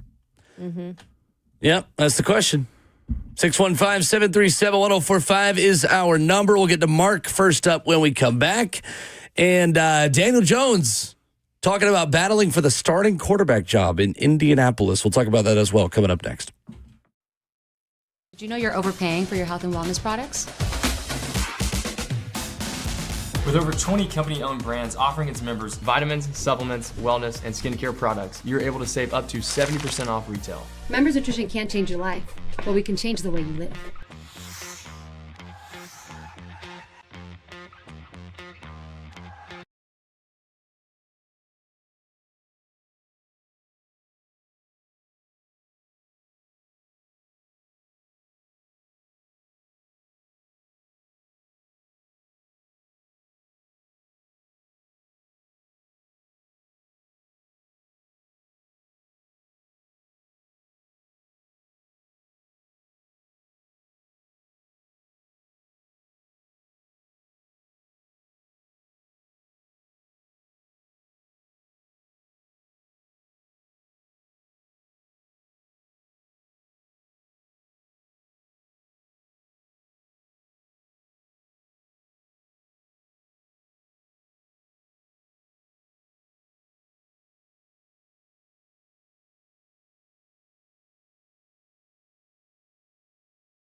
RKW is brewed by Scooter's Coffee on 104.5 The Zone. Coming up as the morning continues, Brent Hubbs at 9:20 today. Ron Slay coming in studio at 8:45. I imagine looking very dapper as always. Before he heads into Bridgestone Arena.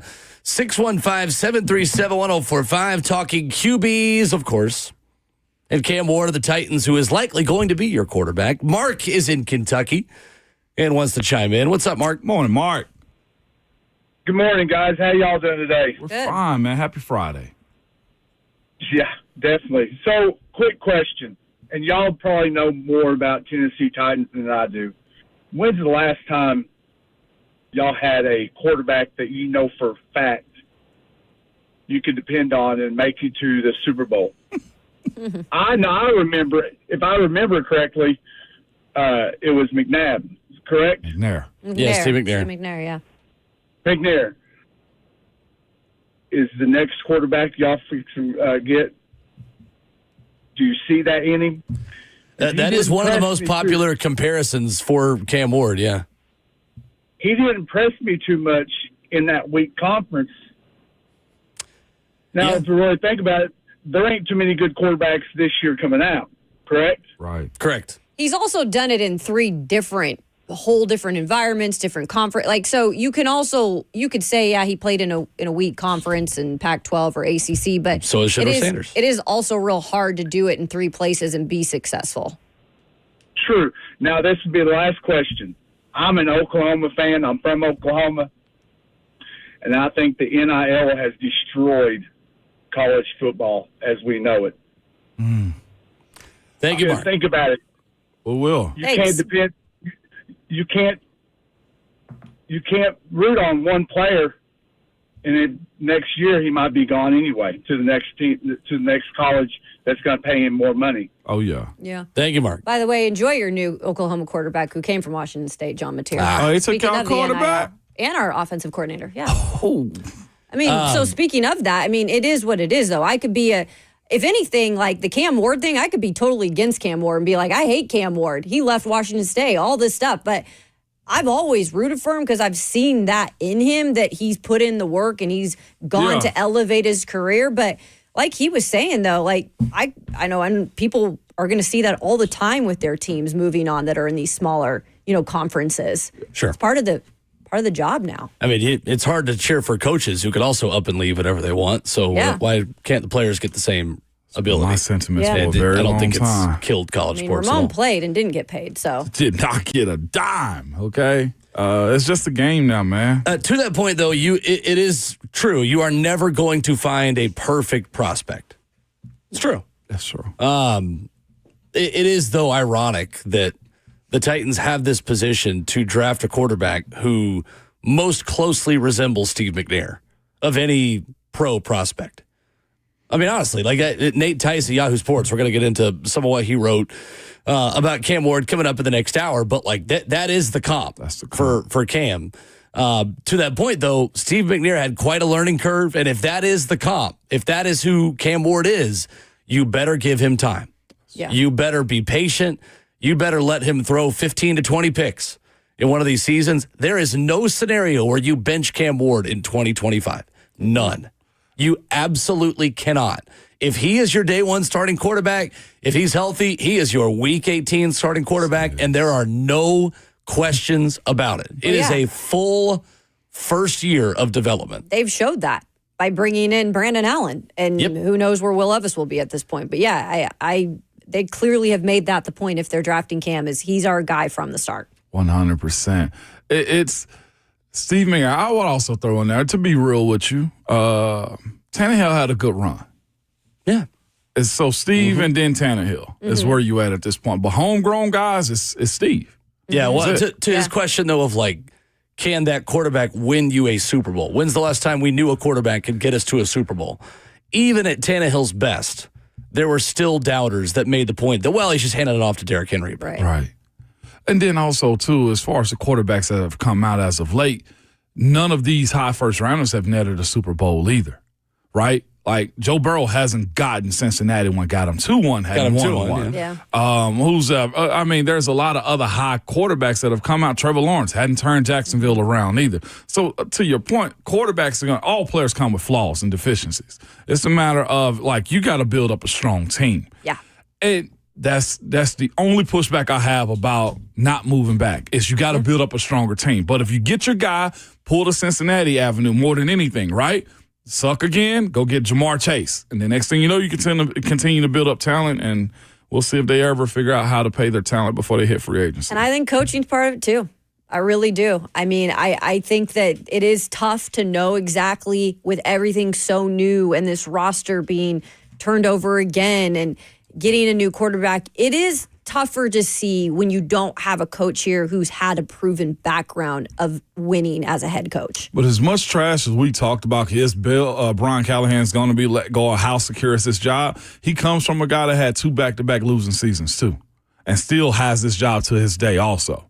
So if he's a better coach this year, and I don't think he was – I wouldn't give him flying colors from the job that he did last year. Of course not with the record, but just like the operation of it needs to be a whole lot better and professional this year going into it. It's got to take a giant jump. Yeah, it's got to take a big leap. Nate Tice wrote to Yahoo Sports literally yesterday and said, Cam Ward's build and combination of throwing and extended play creativity is what made me think of the late Titans quarterback Steve McNair as a super high-end comparison for Cam Ward. Said his aggression and ability to keep plays alive leads to his worst moments. Sometimes Ward will try to throw a teammate open, and the ball ends up going into a comically muddy look. Or he attempts to extend the play and gets stripped. Ward had over 30 career fumbles in college, a combination of his loose ball handling that needs to improve and 9-inch hands, because he's got small hands, Cam Ward. Mm-hmm. Says it's a double-edged sword to try to play 2 steps ahead, but without overwhelming arm strength, which Nate Tice says he does not have, or speed to help make things easier. But says this is the balance he's going to have to strike. Adapting to the jump in level while continuing to play to his strengths. Mm-hmm. Cam Ward's best moments are when he is improvising and playing backyard football. Yeah. That's going to get a lot harder to do, but you want him to still do it, because that's where he is at his best. And if you're drafted Cam Ward, you want him to play backyard football just within the proper context of the game and ending those plays with the right decision. And I think throwing it to your team. You've brought this up before. Like, we know some things that he's done at college that he's been able to get out of, right? Because it's not the next level. And I know I brought this up before, guys, but one of my friends who covered them, who played football at Washington State, covered the team last year, for the Pac-12 or Pac-2, whatever you want to call it, said he does say that he has to work on timing. And he said that in college, buying time can work, like we have mentioned, but like at the next level, that doesn't always roll over. And so that was one of his big things. When you get better competition, you've got to work on that timing. It's not going to be the same.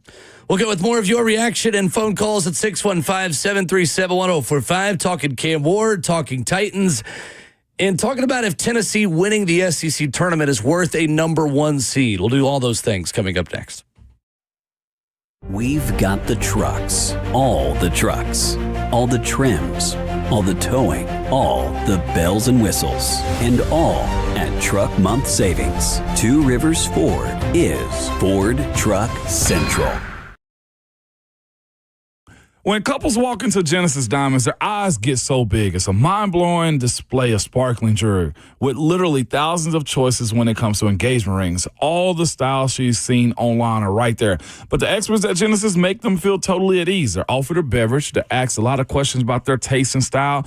They are given a no-holds-barred education segment, and they're even told the secrets of the jewelry business. The consultants at Genesis are not on commission. They are not retail clerks. They are not transaction focused. They can spend 30 minutes with you, or they can spend about 3 hours with you. It doesn't matter. You can see dozens and dozens of diamonds in an array of sizes and shapes and color grades. You can see handcrafted rings from all the top designers that other stores can't even carry. You can see the difference between a diamond that is properly cut and one you might get at one of those online places. The differences will blow you away. Bottom line, Genesis will take away all the risk, all the mystery, all the confusion, and help you make a decision that you will be confident in for years to come. Genesis Diamond, a true direct importer with rock bottom prices and a luxury experience. No compromise at all. Genesis Diamonds, located in Green Hills and Cool Springs.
8:03 for the 104.5 The Zone Studios. Good morning and happy Friday. I'm Will Bowling. The Tennessee Titans are reportedly signing a quarterback. Veteran backup Brandon Allen, the 32-year-old, has started 10 games since making his NFL debut in 2019. Most recently, a start for San Francisco last season. He has played with Brian Callahan, playing for him in Cincinnati. Spent 3 years as a backup quarterback for Joe Burrow with the Bengals. Over that span, Allen made 6 starts, throwing 7 touchdowns and 4 interceptions. The Bengals went 1-5 in those 6 games. There were some thrillers on the hardwood in Bridgestone Arena last night. A near buzzer beater for former Oklahoma player Otega Owe, who beats Oklahoma for Kentucky last night. 85-84 for the Wildcats. He finished with 27 points. That sets up a date with Alabama tonight around 8:30 for the Wildcats in Bridgestone Arena as the SEC Tournament quarterfinals begin at noon. Ole Miss and Auburn, Tennessee and Texas at 2:30. Of course, you'll hear that right here at the Zone, courtesy of the Vol Network. Missouri and Florida, the other matchup at 6 o'clock this afternoon. For all your foundation repair and your waterproofing needs, you need to visit USSTN.com. Breaking news at once on your home for the Titans and Vols. This is 104.5 The Zone.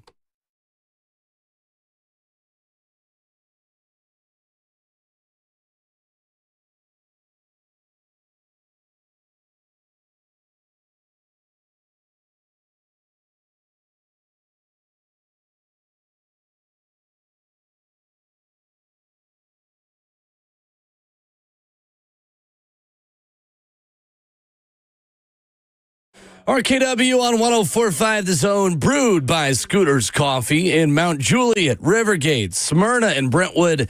Download the app today to order ahead and save $2 off your first mobile order. There is a national analyst who is all in on Cam Ward to the Tennessee Titans. We're going to hear from him coming up in just a few minutes. We'll play the audio of something Dan Orlovsky said this week on ESPN that seems to make it a very simple pick for the Tennessee Titans and Cam Ward. With the Brandon Allen signing yesterday, guys, it almost feels like today. We can just go ahead and give Cam Ward the Titans jersey, number 1, have the press conference. Just go ahead and do it now. Show a picture of the draft card. It would allow us to talk SEC tournament. We could cover other things. That's not how the NFL works, though. We all know that. It is not. They are going to milk every single day of the year if they can. Yeah, buddy. That's a big industry out here, man. Appreciate them. I remember being at the tournament when the trade was made for the number 1 overall pick for the Bears. For the Bears. Bears in Carolina. Moving up to number 1. So I doubt we have that one because the Titans are in a big old need division era right now. They're in their need era, and they need a quarterback at this point. Cam Ward, come on down, man. Chaos. That's what I want on draft night, but I'll be honest with you. Probably not with us, though. Yeah, chaos, but I doubt that happens moving forward with this one. He's the number 1 guy. That's the other thing, too. There's nobody else, so it really just makes it interesting discussing Cam. Is just like, well, is he the number 1 guy? And the answer is yes, but him being the only one of that ilk, that high up, very questionable. But let's go. You can follow the show at Ramon Kayla Will on Twitter. There used to be this thing called Friday Follow, where you'd hit hashtag FF and then you'd put a bunch of names. I remember that, yeah. At Ramon Foster, at Kayla Anderson TV, at Will_Bowling if you want to follow us there.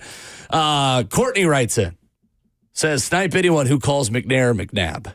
That was tough.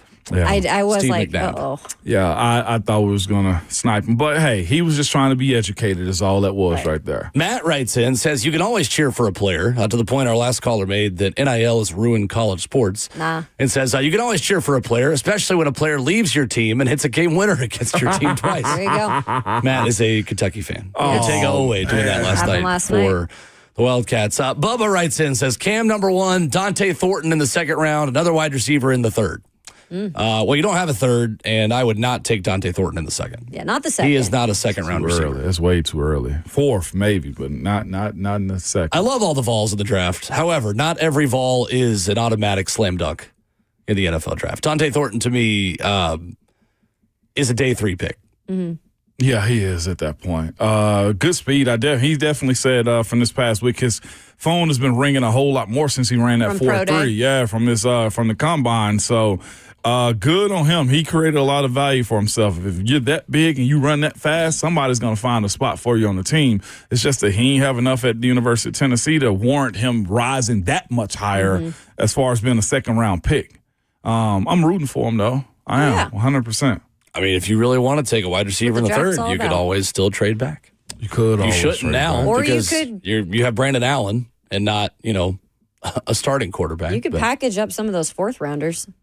Yeah, you could. Brandon Allen being signed, though, that was a little bit of a letdown in a sense because you expected, I guess, in my mind, I expected them to kind of have a guy in front of Cam to kind of roll out there first. But here's what you also get. You get the number 1 overall pick eyes that opening week. That's going to be a big old game. A lot of eyes.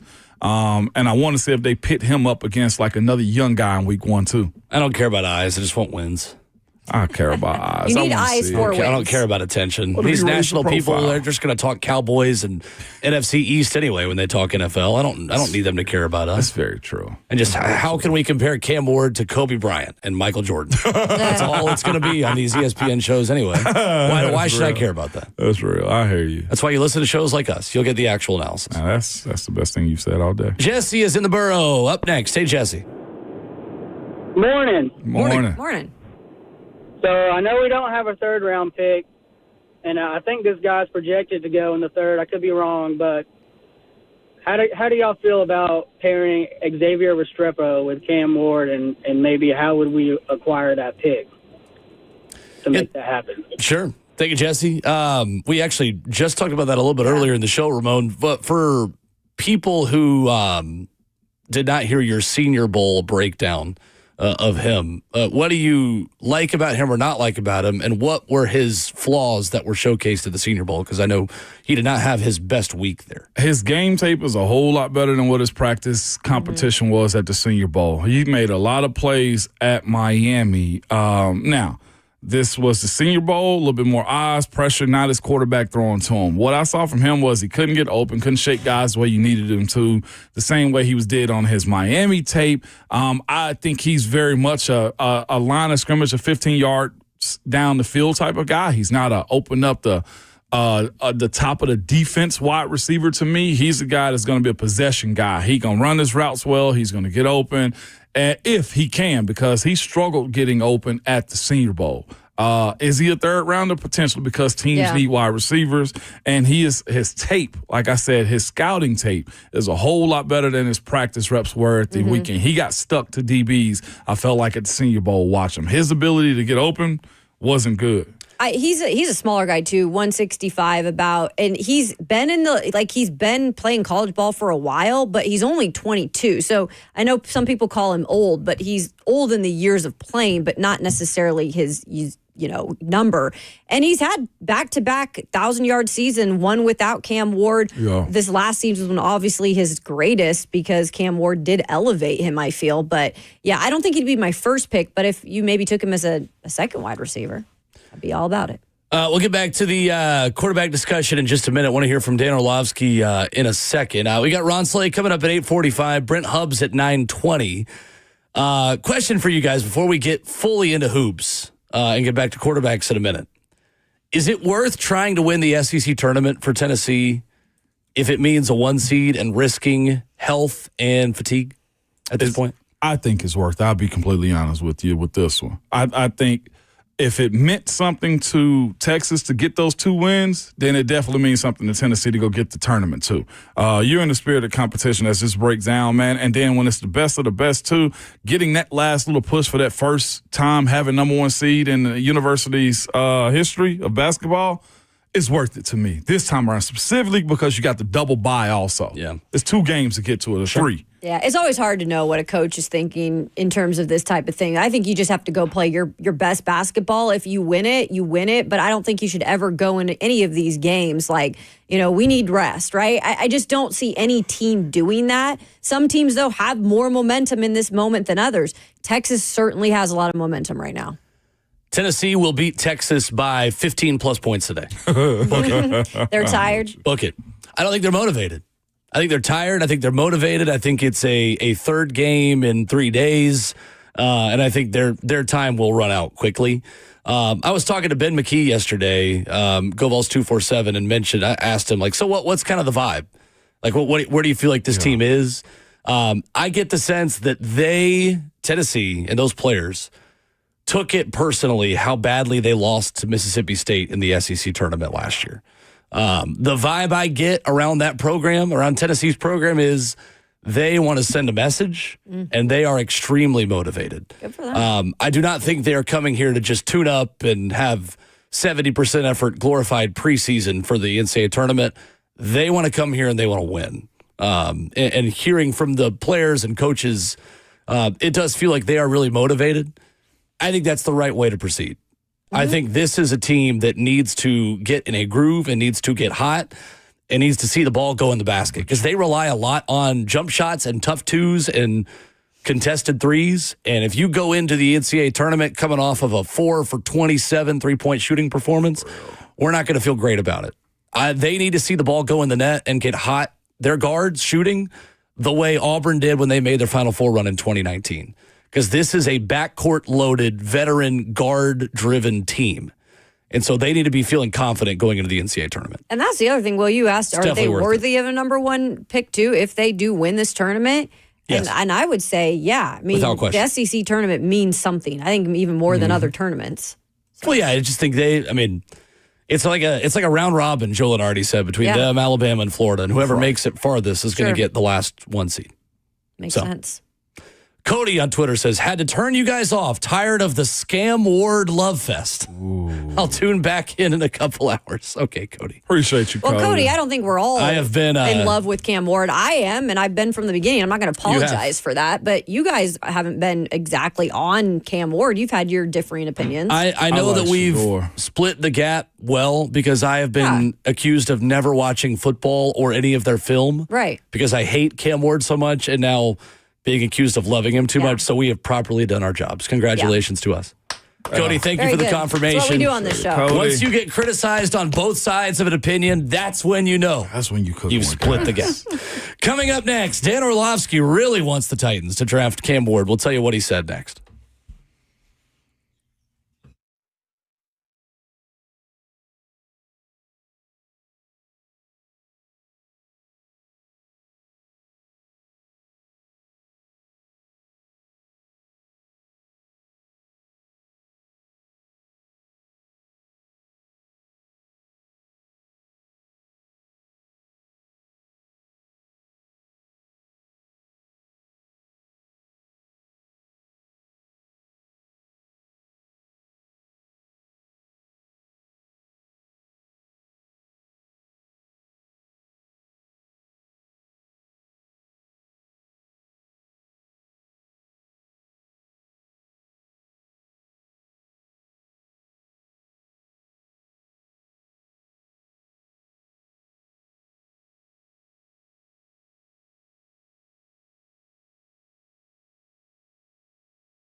RKW is brewed by Scooter's Coffee on 104.5 The Zone. Hoops discussion in minutes with television's Ron Slay, who's going to ride in the studio coming up at 8:45. We'll still have the same length of conversation with him. It'll just be through a couple of different conversations this morning. Ramon Foster, Kayla Anderson, and Will Bowling. Your comments on YouTube, Facebook Live, Twitter, and Twitch in the Infinite Bank chat, streaming the show on 104.5 The Zone TV. So the number one overall pick seems to be pretty obvious at this point. The Titans signed Brandon Allen yesterday. He is a backup quarterback. For my money, he's basically just another coach who's worked with Brian Callahan before. Another quarterback desperately wants the Titans to go ahead and draft Cam Ward. Here is Dan Orlovsky on ESPN this week on the Pat McAfee show saying the decision is pretty simple.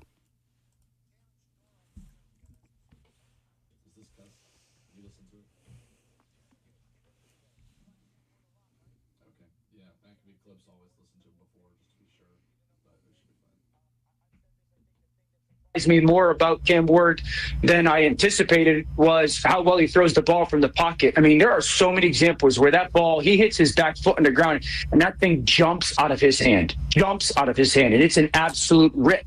And the ball downfield, I mean, he throws the seam ball as good as anybody. Gosh, I'm trying to think. You know, Jaden threw the crosser really well, but throwing the ball in between the hash, he absolutely steps on the football and rips it. And so it's clear to me that he's the number one pick. It reminds me a little bit, ironically, Steve McNair coming out of school and just his style. He's not an electric athlete. He's not a dynamic athlete, but he's athletic enough. And I wish he was an inch or two taller, but Cam Ward, clear number one pick. If I was Tennessee, I would not trade out of the pick.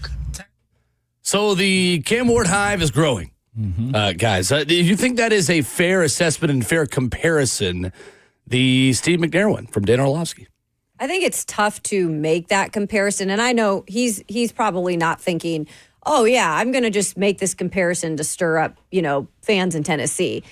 But when fans in Tennessee hear that are true fans of the Titans and long-term fans of this organization as a whole, you hear that and you get probably either really excited or you're like, okay, well, if he doesn't turn out to be somewhat like a Steve McNair, then we're going to be in, purgatory forever, we feel like. I just feel like it's a dangerous thing to say. But again, I don't think Orlovsky is saying it on purpose. I think he really, truly feels McNair and him have similarities. And that's how I like to put it. Yeah. I hate comparisons, but we have to compare sometimes qualities of quarterbacks or things that they do similar to past quarterbacks. And I think that is fair in terms of comparing him to Steve McNair and what he described. That's the only, more times than not, that's the only measuring stick that you have, though, is compared to a player of the past. It goes that way sometimes. The traits that he speak of, more times than not in the NFL, you've seen it somewhere before. You've seen a guy be a certain way. Of course, Lamar Jackson got compared to Michael Vick, right? It's always those types of things. Justin Herbert had his comparisons, a Big Ben or something like that in years past. This is natural. It's cool to have this be a barometer for what the expectations could be for guys like him. The exciting part about it is this. I thought Dan was very fair in his evaluation. He says he steps on the ball and gets the ball there. He does. He's got a flick of the wrist where the ball comes out effortless at times. The way he does that sidearm comes quick step out for the out route. He does that quick with a flick of the wrist too. The other knocks that he had was fair.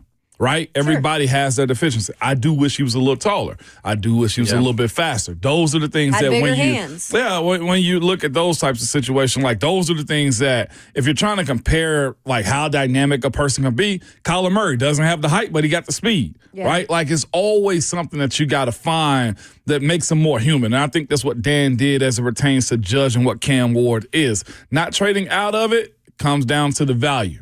Comes down to if the Giants or Cleveland want to do something. I highly doubt the number 2 overall pick want to do a pick swap like that. I don't think it's too much worth the risk to do that, considering they got Russell Wilson in house right now. I think we could talk more about this next week, but the price has definitely gone up for the number 1 pick if you wanted to trade for it, considering now the buzz and the interest around Cam Ward to the Titans. Mm-hmm. That's and why the fact that you've only signed Brandon Allen. That's why I said I will believe it when the name is called, or I'll believe it the day of, whatever you want to say, because a lot of those don't happen on draft day. But they have done a good job if the Titans are playing this end game of getting it out there, or, again, we don't know. These analysts, they're going to say what they want to say. But there are always connections into the national media. And the biggest thing was if they wanted to take a quarterback or not, the biggest task was to sell that we wanted to take one, no matter if they wanted it or not. And right now, if that's the thing and they don't take one, they did a hell of a job selling it. But I do think they're going to take from your standpoint, where you sit on this number 1 overall pick, if they stay and pick out a position, non-quarterback, are you upset about it? Yeah, like if they pick like a Abdul Carter or a Travis Hunt, I would say, because you need your quarterback at this point, because you've proven you've done nothing to go get him. And I think there's been enough out there that Cam is one of the best prospects, but on top of it, he's a quarterback, right? And you need a quarterback. Yeah. And so I think I would be. So the one other point, I guess, is this, though, too. Like, what if the plan is to suck again? It could be. That really is the only other thing they could possibly be doing is tanking. For sure.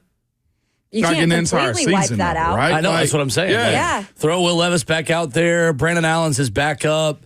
Try to go get Arch Manning next year and really build this thing back up. Yeah. And that's where, like I said, those behind the closed door conversations and stuff like that, like they have to explore all options. The only reason I bring that up, because what we want as people that cover this team and the fans, it may be totally different than what the plan is for Coach Brian Callahan and his Tennessee Titans team. Like, there is that option that you can go get Abdul Carter. If you believe that you got a Mario Williams, I'm not comparing him to Mario Williams, you got a Micah Parsons in the draft, and that can really get you like 10 solid years versus a quarterback that may get you, let's just go 4 or 5 with no fifth-year option, right? Or 4 years with no fifth-year option.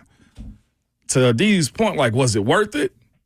Is that what you were looking for out of Cam Ward, considering like how far this team is behind as far as talent right now? Sure. And that's the thing that makes it hard too, Moan, is because we haven't seen the full, I guess, arsenal that they're maybe planning on giving Cam. And it might not be great, right? They might only upgrade the wide receiver, by drafting him and not going and getting maybe another one in free agency. Like, we don't know exactly what it will look like in the end. So it is hard to say 100% that it's Cam right now.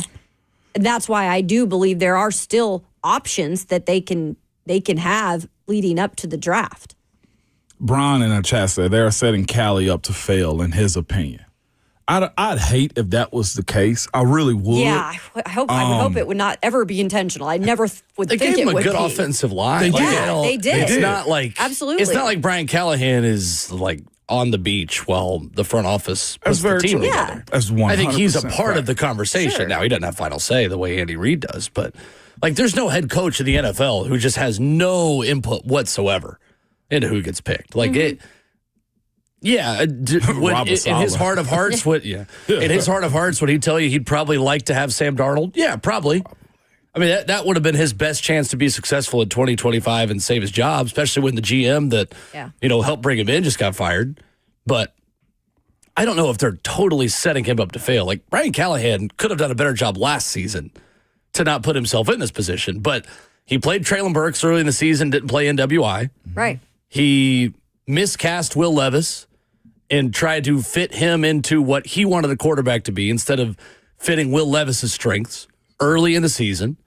Like, Brian Callahan's complicit in some of this too. He did not just arrive in this position after a 4-13 year. Like, no, he coached a 4-13 football team. Mm-hmm. His name is on this too, even though it's pretty unfair that he was only here for 1 year of it. Like, he is still held accountable for 4-13. I will also say, too, I think Brian Callahan should look at this as an exciting situation, too. If they truly go get Cam Ward, he has talked so much about wanting to, develop quarterbacks. And he's had his name tied to quarterbacks in the past, but he's not going to get all the credit because he wasn't the head coach, right? He doesn't have his guy. Exactly. So this is an opportunity for him to also put a stamp in a way on developing Cam Ward and furthering along this offense. So I think in the back of our minds, we think, okay, he could get fired. And that is very, very realistic. But he could also help shape this man's career in Cam Ward.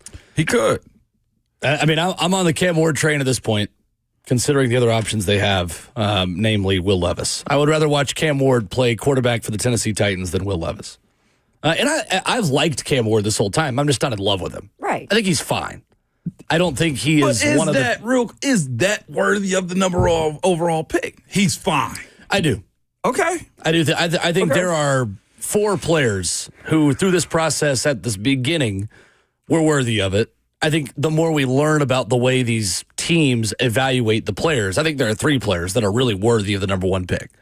Cam Ward, Travis Hunter, Abdul Carter. Okay. All right. For where this organization is now, with Will Levis and Brandon Allen in your quarterback room, unless you're making a trade for another quarterback, or unless they really surprise us and just totally change course and go get a veteran who can really start, you need to go ahead and draft Cam Ward and trust that you can develop him into his ceiling and not his low-end comparisons, which for me are still Zach Wilson at his absolute worst. Again, people took that out of context because I'm not saying he's Zach Wilson coming out. I'm saying I'm worried he could be if he hits his absolute floor. Because his ceiling could also be Steve McNair if he hits. Yeah. Right. Yeah. Which would be great. So you have high-end comps, you have low-end comps. That's the range you're working with, in my opinion. If he doesn't get the proper coaching, growth, and opportunity to system. He's a guy that's going to throw a ton of picks and dance around and get hit and make a ton of mistakes that cost you games. Gotcha. Understood. I saw that. It's not a perfect comparison at all. Like, he played a lot more football at all of his stops than Zach Wilson did at BYU. I think they have some of the same weaknesses that could say at his absolute worst in the NFL, he could be that if it just doesn't go well. And it's funny, you look at Cam, though, in terms of turnovers. I think that's the red flag that they get is the turnovers and maybe some of the lackadaisical play sometimes, like where he will run with the ball, the placement of that. And I get that because he could take risks and sometimes he got out of those situations. But his turnover margin in terms of what he did in the past 2 seasons, it wasn't crazy. Like, he had 7 interceptions each year. Right. The first year in Incarnate Word, I think he had like 9. But his improvement in terms of numbers and everything improved every single year. But I do think, he takes risk. He's got to clean that up. There is no doubt about it. That has to be fixed. That was my point, too, is that Zach Wilson had 3 interceptions his last year at BYU. Right. So that was the whole point of the comparison is like, oh, we thought he'd fixed it. And then you got to the NFL and it's like, no, he didn't. Yeah. No, he didn't. Ramon, I know you mentioned the other day on the show that you went back and watched more film. What was the biggest positive about Cam Ward that you noticed when you looked at the tape and evaluated him as a prospect? He has a feel for throwing it to the receiver out of his progressions, is what I saw. Like, he can drop back and throw before they're open, is what I saw. His ability to throw across the middle, across his body was good, too. And then the last part, too, is how fast he gets rid of the ball. Very quick release. Yep. He gets rid of the ball fast. Now, the one thing that I noticed on his tape, because we got the pros, we got the cons. I like Cam as a quarterback, and I think he can do a lot for this franchise if you surround him well. The issues that I had with him was he took a lot of sacks from the front side. That, to me, was, okay, those are college defenses right there. I mean, from the right tackle spot. Right tackle spot. He took, I ain't gonna say a lot, he took a few on the tapes that I was looking at, and these were whole games, not just clips. So I'm not just highlight watching this, what it was. I saw Virginia Tech trick the heck out of him. There was 3 over 2. He looked left, didn't look back right. I mean, corner blitz came and got him real quick. And then I saw again, it was a linebacker dog up over the right side too, coming off the right side again, which is what you're supposed to see. I feel like when he scans and he locks in where he's going, he doesn't scan back, or he doesn't have a feel. He didn't have feel for it in those moments right there. And that's somewhat surprising considering more times than not, quarterbacks know what's coming off the right side. And it seems to me that's been one of his tells as of late. The way teams scouted against him defensively was, if you want him, fake him right, Was didn't he bring rolling heat. out? He was in the pocket. Okay. He was in the pocket. He also had one of those moments, too. It was one of those never die moments where he was rolling around with the ball in his hand. I think this was against Syracuse, and he just flipped the ball in the air, too, right there. It's like, no, just go down. And that was one of those sack fumbles, which he had 8 of those. Against Virginia Tech last season, he levised. Yeah, he against Virginia Tech. He did that there's times at Washington State he did that. I mean, I watched him for a long time. Like, those are things that, that is the risk with him. Like, you have to, if you are drafting him, and that's something you had to have addressed in the top 30. I almost would have spent a segment, an hour on all these turnovers, all these things that you did stupid. It was heavy at Washington State, too. Oh, yeah. I mean, it wasn't heavy, but it was like, those were things that stuck out that weren't good. Absolutely. Yeah. He's gotten better at protecting the football, but I do think that he was lucky. He was lucky at times in plays where you're throwing late over the middle or plays where you're just saying Xavier Strepo's down there somewhere. Might not get picked by college DBs, but they are by NFL DBs. And that is what I see. I watched every throw so far when I went back the other day of the Virginia Tech game, of the Florida game, and Duke were the 3 that I watched in its entirety the other day. And there are a lot of moments where he will run out of the back of the pocket, go to the sideline, and instead of just going out of bounds or trying to run for a couple extra yards, it's when he throws over the middle that's concerning. Because it's one thing to go to the sideline and, hey, let's see if my guy can make a play here. Let me throw it outside and lead him over the white paint. But there's a lot of just like, hey, let me jump throw this over the middle. He had a pick against Duke and Florida. The Duke one, yeah. The Duke one was the really bad one where he's just like YOLO, jumping off my left foot, throw it back in the middle. Like, it just can't happen. Yeah. So, I believe those things can be coached out of him. Absolutely. He does play within the structure of an offense. I think the best parts of his game are when he gets outside of that structure and he can create and is decisive. Because when, like that throw against Florida, drifting left and throwing to the back of the end zone to Jacoby George, like when he's decisive about where he's going and has a plan, he's fantastic. Like it looks like Patrick Mahomes. Yeah. It really does. When he doesn't have a plan and can't figure out what the last step is within that improvisation, he gets in trouble. He's just going to heave it and say, I hope somebody. He kind of dances it's around, right and that's when he takes a lot of sacks. That Miami offensive line was very good. Yeah. That is my concern. It was. Is that he's going to be under pressure. I know this offensive line is better, but that Miami, he walked into a really good situation at Miami last year. He was chilling. That's a good roster. Yeah, but we're acting like he didn't play anywhere else or elevate any as a. I mean, again, Washington State is different from Miami, and I know it's not as tough as competition, but it's also not as good as players. And he, by all accounts, elevated his team in both seasons there, elevated his receivers there, hands down. So it's hard to say like, oh, it's Levis. Levis did not play that much ball. Levis did not have that much change in environment. Levis didn't see that much change. Somebody and he called didn't him elevate Levis? all I said was the mistakes he made look like Will Levis. A lot of people though then they hear the turnovers, guys, or the stupid play or whatever, and they immediately connect that with Will Levis because that's what they last saw here. So I'm just telling you, it's not fair to compare him to Will Levis. You always overcorrect. I'm just comparing the exact specific I'm not saying Virginia I'm just Tech saying people who he levised against Virginia Tech. Yeah. Ron Slay will join us coming up next. SEC hoops were tremendous yesterday. They're going to be tremendous again today. We'll talk about it with Slay next.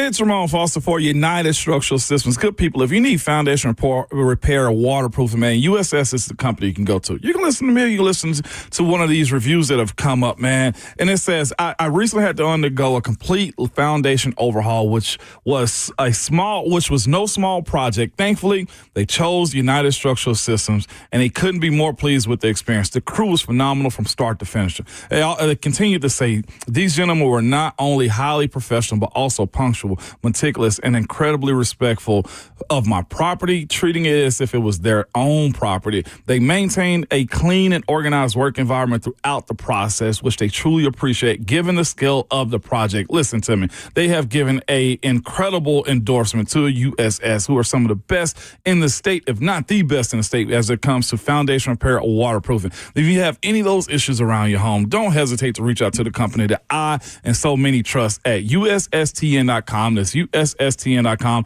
or call them at 615-488-7855. United Structural Systems.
RKW is brewed by Scooter's Coffee, and by God, that's Ron Slay's music.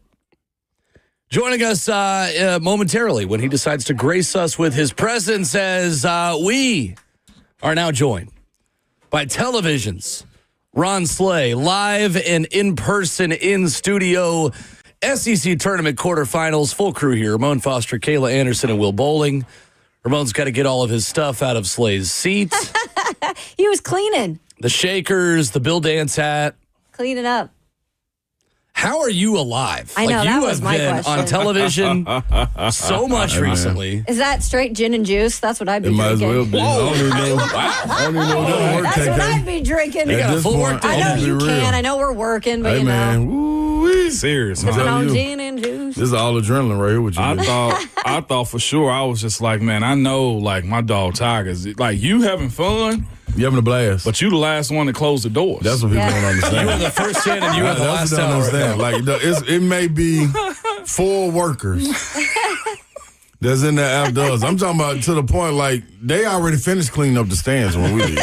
Like, it's over with. All their little bags full, they done dumped them off. Like, woo-wee. We talk a lot about how this job is really, not that hard at the end of the day. We just talk about sports and, like, we could be out, in the sun or in the cold. What Ron Slay is doing this week is very physically challenging. As awake as you are, and as locked in as you are, amazing. kudos to you for making it look easy, man, because I know it's not. Yeah, it's rough. But guess what, man? I'm gonna be real. It's rough, Just man. because I'm it's not fun, gonna don't mean lie. it's not difficult. I was just talking to my Coach Smith, man. He was like, dude, you get paid to do this, man. Yeah. I said, yeah, you do. But, man, I done had a total of probably 7 hours of sleep in 2 days. Weesh. Because, you know what I mean? You got to think, man, the games you seeing, the adrenaline is pumping. I don't care if it's your team, if it's not. Right. If you just like Facts. basketball, you're in the right place, man, because it's going down to the wire. It's been awesome. It's runs, people going up by 10, 15 points, the team walking it down. Yeah. Like, yesterday was ridiculous. It was. It was I awesome. can't think of Every a day game. I seen something like that. Uh-huh.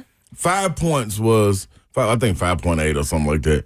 That was the margin of the spread as far as the win-loss. Like, that's crazy, man. What were you thinking in the first? You're like, oh gosh, overtime. No, yeah. So, but even before for that, Tennessee. like, I thought the game got set off the right way. The day got set. I'm like, man, this is up there. Like, I don't know if it can get no better than this. Padula's winner, it was. Dude, like, this is like this it. You know what I'm saying? So, and even the Mississippi State Missouri game was.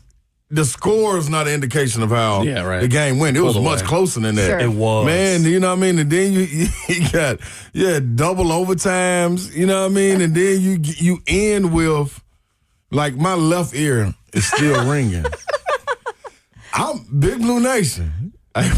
They stayed up late, didn't they? It's Catsville. I left at halftime. It's Catsville for real, boy. Music City. Yeah. Dude, they've been starving, and that's the thing. They've been starving for a victory here. They ain't had one in quite some time. You know what I mean? I think since 19 or something like that, 22 maybe. They got upset by Vandy last year. Yes. Dang. So, dog, they've been been a waiting on while. the win. Yeah, like, they stayed in their seats for this one. Them people was on their feet, dog. They were. And they had a game winner, Jeremiah Fields.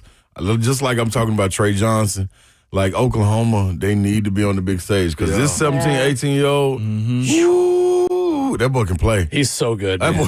boy's so He's a smooth. hooper. Him and Trey Johnson, these ain't normal freshmen, man. No, You know what I mean? But and when you Asa look at Newell, their too, it's age, crazy. it's the real thing, though. You know what I'm It saying? really Like, the is. freshman class in the SEC, I was talking to a coach yesterday. Yeah. He was like, man, dude, we can really put our freshman class up against any of these all-conference teams in any other conference. Wow. And battle. You know what That's I'm saying? wild. Like, That's dude, nuts. you got to think, man, we got freshmen in this league that's top 10 picks.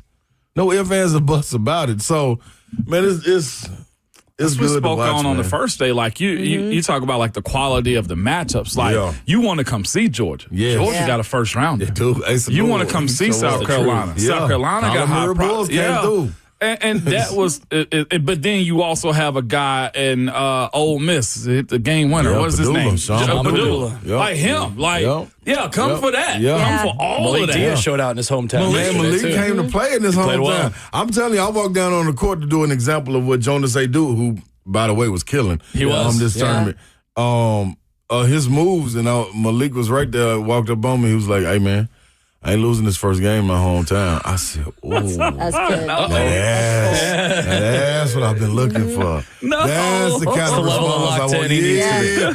Give me that, a whole lot of it, too. Like, give me that, dog. So we're going to see today, you know what I mean? They got Auburn to open this thing up, and that's also the thing. This turnaround, like when Jay Billis came out and was like, man, I'm going to be honest, to win the SEC tournament may be more difficult than to win the NCAA tournament. I'm scratching my head a little bit like, I feel you, but are you hyping it up? Yeah. Shoot. No, he ain't. No, he ain't. Hey, Not man. what we've seen so far. It's NCAA tournament, you don't play every day until it's over. Dude. Yeah. Like, hey, man, like from the bottom of the barrel, which is South Carolina, the boys came to play. Yeah. Colorado Boys was playing well. Yeah. It's only one team that was head scratching a little bit, and that was LSU. You know what I mean? They got to get it right. They were like, we want to get out. Yeah, but everybody else? It's been good basketball. It really has been. And I mentioned the other day, like the fact that, and you just said it, like the 16 through 10 teams in the SEC have lottery picks. Yes, like bona fide. Lottery picks. Like bona fide. Like not even just good players, like professional players. Like watching Jeremiah Fears play, if he doesn't start that game a little bit cold, I think he had an ankle or he landed a little bit weird in the first 5 minutes of that game. Like if he had some of those open jump shots at the beginning of the game, we're talking about Oklahoma upsetting Kentucky last night. That's right. His cold start was the difference of the game. And man, credit to Porter Moser getting his guys to calm down because I thought they might get run out of the building after the 8-0 start. And you could see him being like, calm down. Yeah. It's going to be okay. Ooh, that first, we was sitting there saying the same thing like, dog, what is it going to take for them to be in this game? And we was like, dude, they got to absorb the first punch because they ain't seen nothing like this. Right. You know what I mean? Welcome to the SEC. Yeah. This is what it's like. Like some of the Oklahoma tournament. fans were talking about Kansas City and seeing Kansas be there and be the big dog of the Big 12 and watch how they travel. Kept telling them, y'all ain't seen Big Blue Nation when they travel. Do you think Oklahoma in general going to have to reshift themselves just on the football side and basketball side too? They already have football. They don't look like they knew what the SEC was going to be. No, I think they thought it was all hype. I think Texas, too, in a sense, was out there like, man, all right, man, we know who we are. We're like, we the top creme de la creme of our conference. We coming to y'all's. We going to handle business. Yeah. Hey, man, Texas a little bit further ahead because their bankroll a little different. But other than that, man, yes, Oklahoma, they will have to shift some things and get some NIL going in there and point in the right direction. They can't rely on just tradition of what they used to be as a program. Because there's plenty of it in the SEC. Exactly. Exactly. Plenty And of now in basketball, it's even elevated. Come on, man. I just love that the last words of the Oklahoma Fight song are, I'm a Sooner born and sooner bred, and when I die, I'll be sooner dead. That's very SEC. That's very SEC. So much more. More with Ron Slay. When we continue, we'll talk more hoops with him coming up next.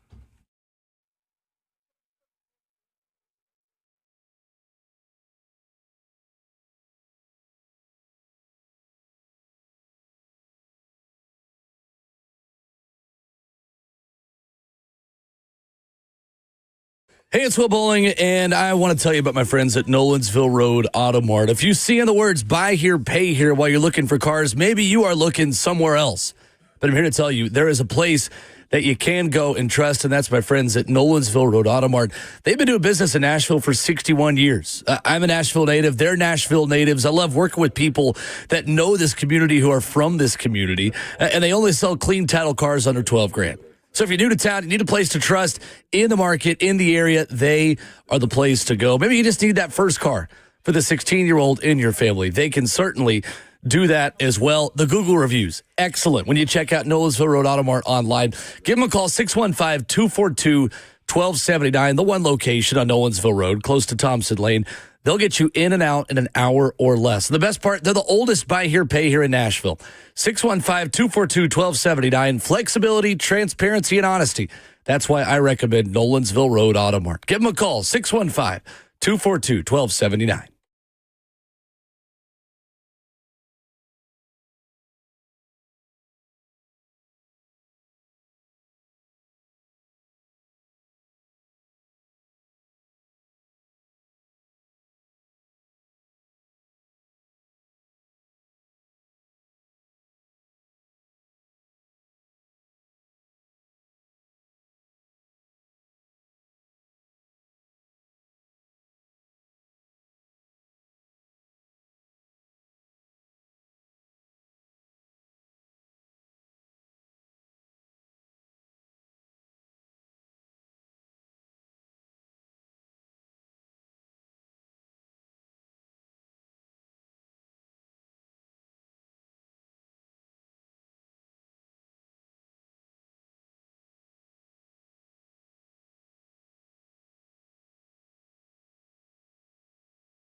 It is 9:03 for the 104.5 The Zone Studios. Good morning and happy Friday. I'm Will Bowling. The Titans are reportedly signing a quarterback. Veteran Brandon Allen, 32-year-old, has started 10 games since making his NFL debut in 2019.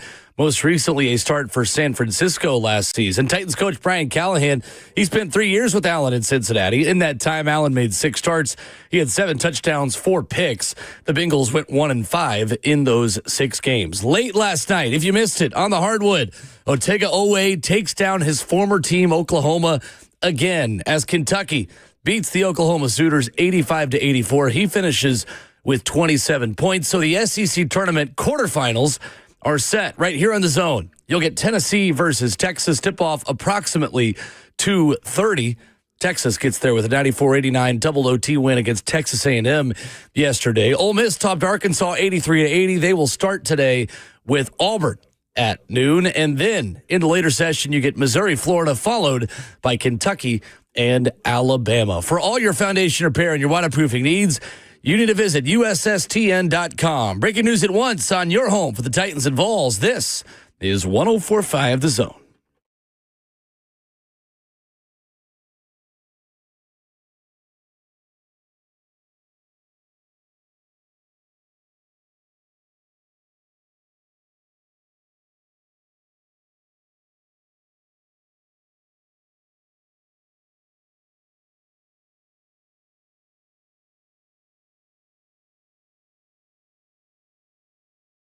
RKW is brewed by Scooter's Coffee as we roll into the 4th and final hour of the show and the 20th hour of another great week here on 104.5 The Zone. It's streaming live on Zone TV. Full crew here in studio. Brent Hubbs going to stop by in 15 minutes. 3HL and SEC Network's Ron Slay is in the building. Slay, what kind of motivation does Texas have today against Tennessee compared to yesterday, now that they are likely already in the NCAA tournament? So that's what I ended my my segment with yesterday. We needed our takeaways or what we're looking forward to in day 3 of the SEC tournament. My whole thing was, man, Texas, like, how do you respond, you know what I mean, in less than 24 hours against a team that hasn't played and been fully rested, and you know the physicality that they're going to bring in Tennessee. So it was more of a mind over matter thing to me, but physically you got to be able to go back and recoup and get ready. But if you come in physically ready and your mental ain't there, man, it could be a long, long day for you. Real long day, because they done had they done played a lot of minutes, man. And I mean, they got to it, you know, against a physical team. So Tennessee, I think with their mindset coming into it, Texas, I think they're in. It would be foolish. Like it would just be crazy. But I think that's the momentum. I mean, the motivation that you need. You know, walking into it, you're playing against Tennessee, who's a 2 regardless. You strengthen your resume. Man, you boosted it greatly in these last 2 matchups. So we're going to see what they do, man. It's going to be tough. It's going to be tough. So they're going to have to grit, bite down, and bear it on this one right here, because Rodney Terry will have them ready, though. Absolutely. Yeah, have them ready. I was so happy to see him get in. You know what I mean? I've been pushing that call for about the last month. Like, hey, man, dude, they got it. And Jeremiah feels the same. Like, we need these guys in the tournament. It should be 14 teams. Dennis Gates came out and said it yesterday. He did. I heard that. Like, dude, this should be 14. If you ain't looking at it, you crazy. Going to break the Big East record of 11. Yeah, that by a Bust lot. Definitely. Bust it open. So, question then, too. This SEC tournament is conditioning these guys. They're not calling fouls. They're letting them get physical. They letting them just go. Yeah. Are other conferences ready for that play, and can, like, the SEC comply to referees that may not allow them to be physical? Yeah, I think it'll go both ways. It just depends on the officiating crew that's coming in. That's been the worry of a lot of analysts watching it. Fishback is one, Jay Billis is another, wondering if they'll be able to transfer what you've been able to do all through the season and in the conference tournament to the NCAA tournament. I will say, you gotta not protect stars, but man, you know, you know who people coming to see in these tournaments. So when you get to the big dance, man, you got to understand, like, we're not coming to see you officiate. The basketball is up since January. You know what I mean? And the reason being because you got stars in college now. Okay. NIL is helped greatly. You know what I mean? So when you get these stars, the Trey Johnsons, Jeremiah Fields, like, you get guys in the tournament, come on, man, you can't start calling no ticket tech fouls sitting them down. That's not what people coming to see. Yeah. You know what I mean? They paying money to come see this. College basketball is thriving because, you know, in a sense, the NBA ain't. When you talk about this time of year, people always say that you got to have great guard play to win in March and win in the NCAA tournament. Why is that? Why are veteran guards so much more important this time of year? Man, guards control tempo. Guards control pace. Guards control the team.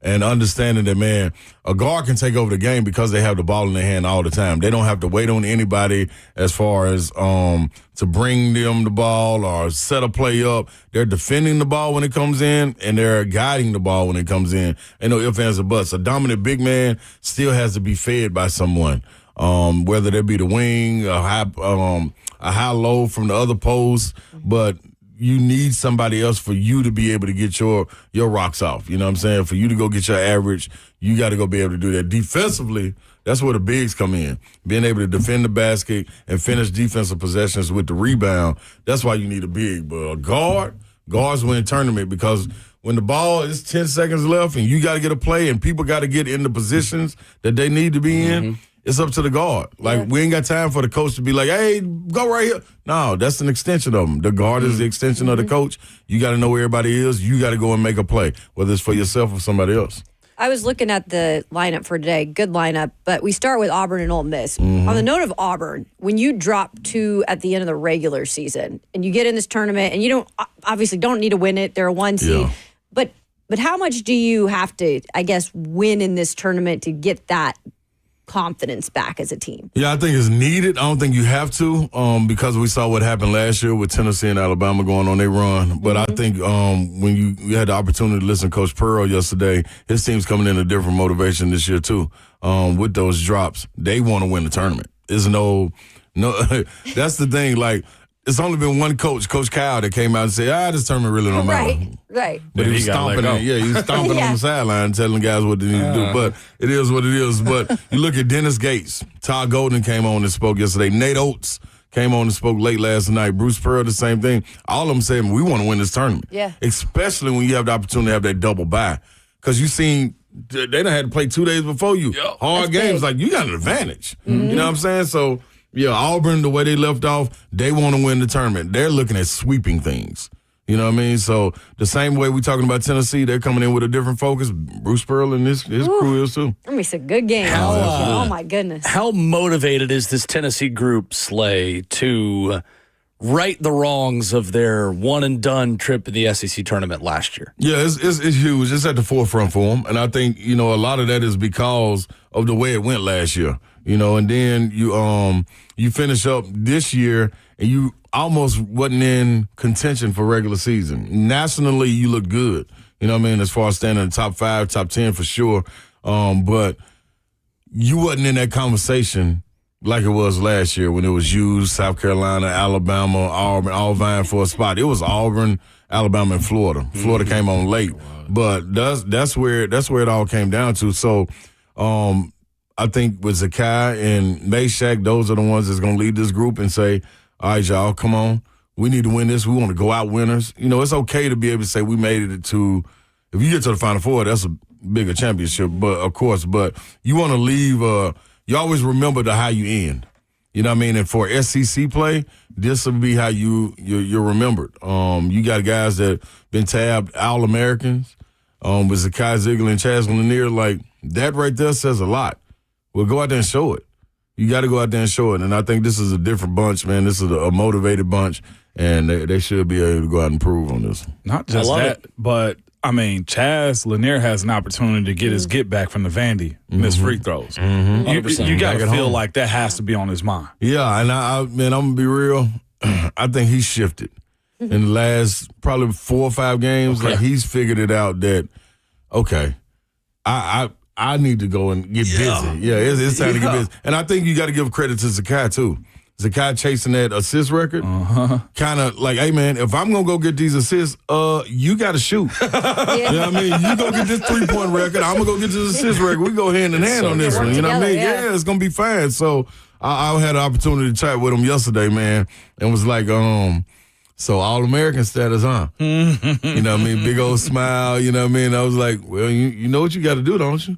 He's like, let it fly. So he coming in with the right mindset, man, and you know, it's all right. I wish I put a curtain back more, but my boy ought to be ready to go, man. I love it. That's awesome. It felt like it was that Texas A&M game on the road. Yeah.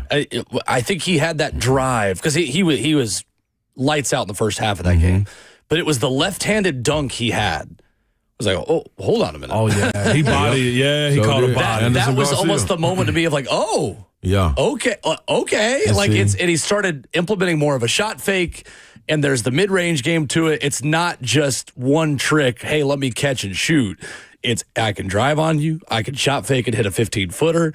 I can still shoot over you if I really want to. Yeah. But his bag's gotten a little bit deeper, and it seems like mentally it's clicked of like he's so unselfish and he's such a nice guy that you want him to be a little mean. And that's where his game changed, and that's where the trajectory of this team changed. I love it, man. Once he did that, it's exciting. Yeah, he did that right there. Started going to the basket, started going to his spots and pulling up. Like everybody knows you can shoot. They're not going to let you continue to shoot. Yeah. But if you come off of there and get to your spot, or you go to the cup and finish, this is a different game. Dalton figured that out early. You know what I'm saying? But he came on at the right time. Chaz, he has figured it out. And now you got to watch them, man. If you look at it, Gainey's doing that. Gainey's getting to his spots, and clutch. Like they looking at the film, man. So he can go off and score 12 straight. Zakai's doing that now.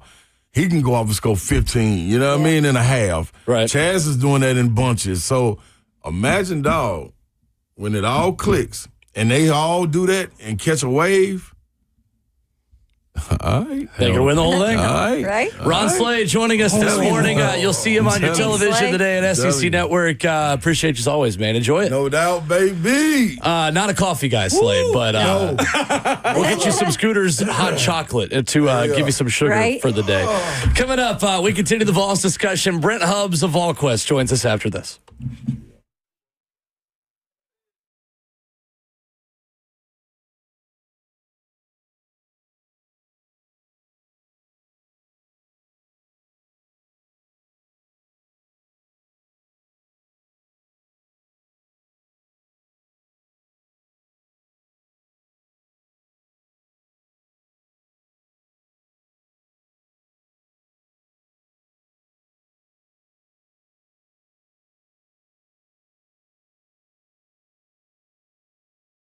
It's Ramon Foster for Secure Lawn, man. Now, let me tell you, springtime in Middle Tennessee means one thing. Dandelions, man. You will see them popping up everywhere in March and April.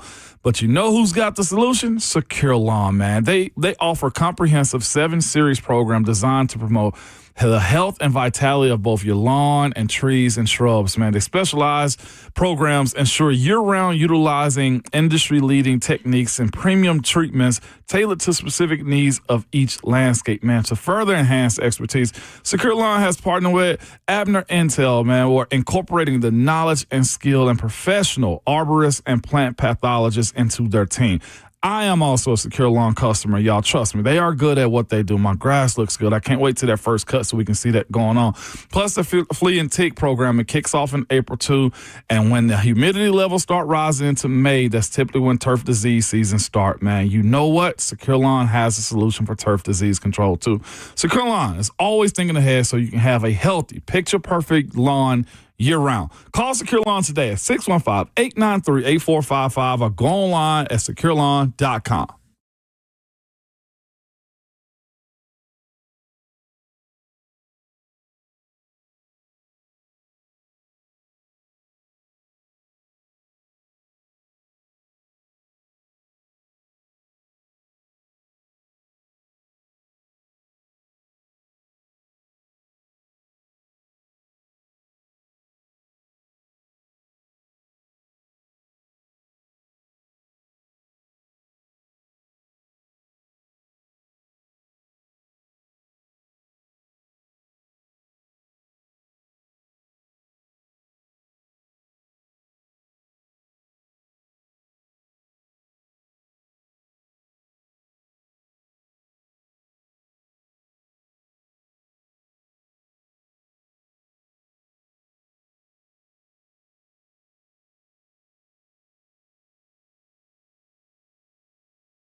RKW is brewed by Scooter's Coffee on 104.5 The Zone as Hour 4 continues on this Friday with lots to discuss for the University of Tennessee. Joining us this morning, as he does every Friday, Brent Hubbs of AllQuest and On3. Brent, good morning. How are you?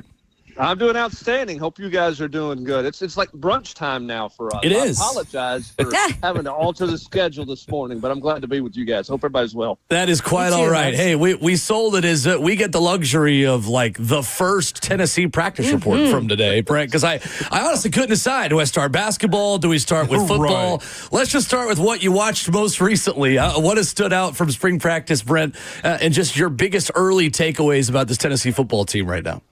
Well, I mean, I like what they look like, just the eyeball test. I think David Sanders is, he's still got to get stronger, but I like his polish. I think he's fundamentally really sound, and he's already put on 20 pounds. He'll put on 15 more between now and fall camp.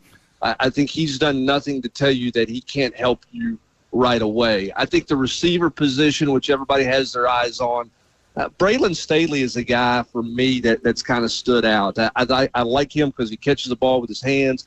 I think he certainly sees an opportunity that he didn't have a year ago with Squirrel White and other guys that they have that are no longer here. I think he sees this as go time for him. He's gotten off to a nice start. Mike Matthews has gotten off to a quality start as well. So I think there's some good things. The leadership of Nico has been a challenge to him. He's been tasked with being a better leader. I think he's trying to do that right now. And, I think it's been a solid start for them overall. Now, they're far from a finished product. They're going to be a young football team in a lot of spots, but their eyeball test is pretty good. They pass it pretty well right now. Brent, what is your first impression of these transfer offensive linemen and Wendell Moe and Sam Pendleton and how quickly they've been able to get integrated into the team? Yeah, I probably should have mentioned them in terms of passing the eyeball test. But it's not just the eyeball test. It's the maturity part of it. I mean, those guys know how to work. I mean, they have played at a high level. Wendell has dropped about 15 pounds from his playing weight at Arizona in anticipation for the tempo and the pace here. He's gotten leaner. I think both of those guys come in with an understanding of how you have to work and the expectation of it. And that's what you want in a transfer, right? I mean, if you go get a transfer, you want a guy who comes in and hits the ground running, much like Jamad McCoy did a year ago on defense. I think that's certainly the case with Pendleton and Wendell Moe as well.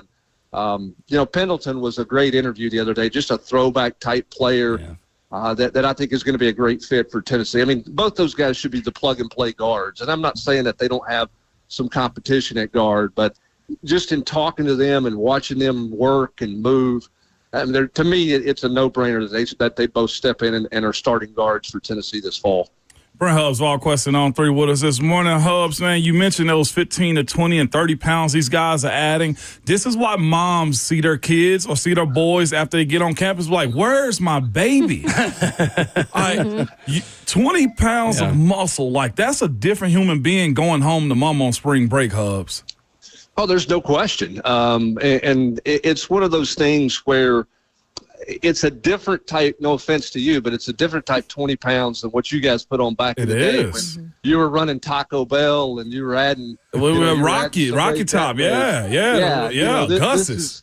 I mean, think about this. I mean, inside the complex here, they basically have a trailer that's like a food truck that has got all the nutrition and the nutrition stuff in there, in addition to their shake bar or slushy bar or whatever you call those things where you get your kale smoothie and all those things that Kayla drinks every day to be healthy, while the rest of us are going, hey, can I have another caffeine, please? Can I have another Coke, another soft drink? What do we have there? It's just so scientific, and now they're tailoring it to not just positions, they're tailoring it to individuals. What do you need? What are those things? I mean, these guys have their own individual diet that they're getting stuff from. It's crazy how detailed the nutrition side of it has become and how different all of that is.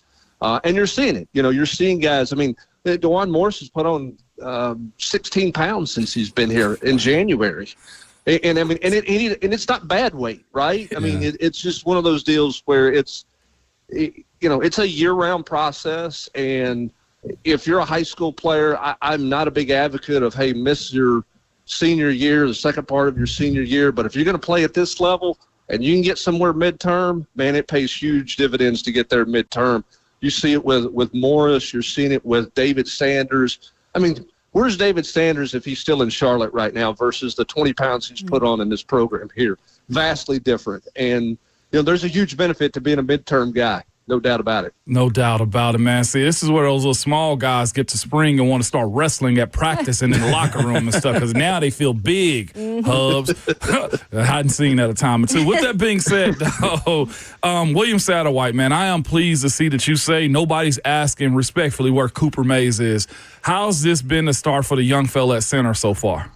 Well, mentally, it's been fantastic. I think he's got a good grasp on where it's going. He's put in a ton of work to get a better understanding of this offense, and it's not been perfect, but he has hit the ground running mentally. Now, we're just starting to put on pads here, right? Just had some contact on Wednesday, a little contact on Friday. So where is he at physically going up against Jackson Moy and Bryson Eason and some of these big mature bodies inside? We'll find out as they move forward here, but I do think he has done a nice job fundamentally with his snaps, but he's also done a really good job mentally with the checks and different things like that, which I think is a great start for him. There's still competition there. I don't think anybody's going to win it this spring, but he has hit the ground running. That's a guy who certainly saw opportunity and has worked his rear end off through January and February to put himself in the best shape he could be in mentally to be ahead of everybody else if he can. Brent Hubbs, our good friend of VolQuest, usually joining us at 7:20 this week. We've got the brunch special with Hubbs today, and we love it. I do have to pick your brain about another event that happened, which was the Vols Pro Day. What was the most significant thing that came out of that this week? I think Dylan Sampson's 40 time, checking that box for him. I mean, I think that this is a fascinating running back draft. I think his game fits today's NFL much better than it did 5 years ago. But he had to run a good time. He had to go sub 4.5, and he did that somewhere between a 4.46 and a 4.48 is where he was at.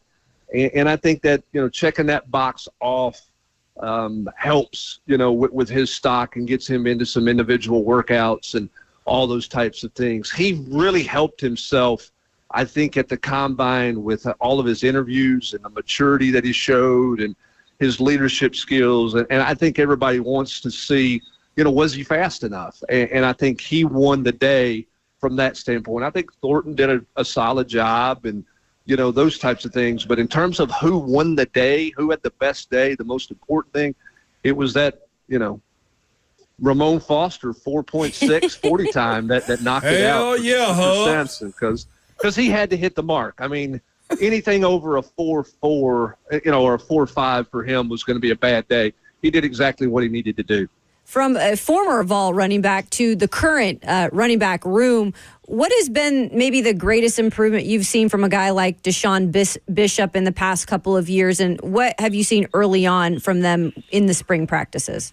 Yeah, I mean, I think Bishop is a guy who he just carries that chip on his shoulder. Everybody's counted him out and kind of, cast him aside, so to speak, and all he does is keep making plays. And I think the biggest thing he's done is get a better understanding of where the holes are and the feel for this offense. So, he finishes his runs falling forward, but I think he's seeing it and feeling it better than he ever has at this point. And that comes with experience. And, I'm buying stock in him. I mean, now they're going to rotate guys. They're going to play 2 or 3 of those guys, but everybody just kind of is dismissive to him because he was a former walk-on and that type of thing. I just think he's productive. I think he's always going to be productive. I don't think he's going to hit the 60, 65-yard run, but he's always going to fall forward, which I think is vital, and I think he's going to be a big part of what they do offensively in the run game. Brent Hubbs of VolQuest and On 3, our guest. Before we switch over to hoops, Brent, I wanted to ask you about this quote from Nico Iamaleava mentioning working with Mike Matthews this winter and saying, well, we got a new scheme in, and we're dialing him into the new scheme. How significant could these scheme changes be for Josh Heupel, and what kind of things do you think he is open to adjusting within this offense for 2025?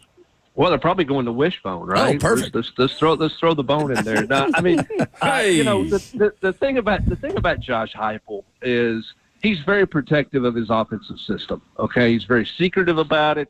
He's very protective of it. He believes in it. It's proven itself over time. But what Josh Heupel is not against is tweaks and adjustments. And so I don't think it's, quote, new scheme, but I do think you're going to see some tweaks in some of the passing game stuff. And I do think you'll see, we saw a tweak last year. I mean, they played that 2 tight end set, which they hadn't really shown. They spent a lot of time working on that and, putting that in. So I don't think you're going to suddenly see them in a bunch of tight splits, and they're not going to be spread out sideline to sideline. I think that's always going to be a part of what they do. But I do think there'll be some tweaks in some of the routes and some of the different things that they do that way. More so than scheme changes, I just think some schematic tweaks to counter what teams did to them last year. Because, what Oklahoma did, what Arkansas did, everybody kind of followed suit to what Arkansas was doing with some of that 3 safety look stuff. And you got to find an answer to that. And what is that answer to remain explosive? And that's what Josh Heupel and Joey Halsley and Seth Luttrell and all those guys have been working on the last couple of months.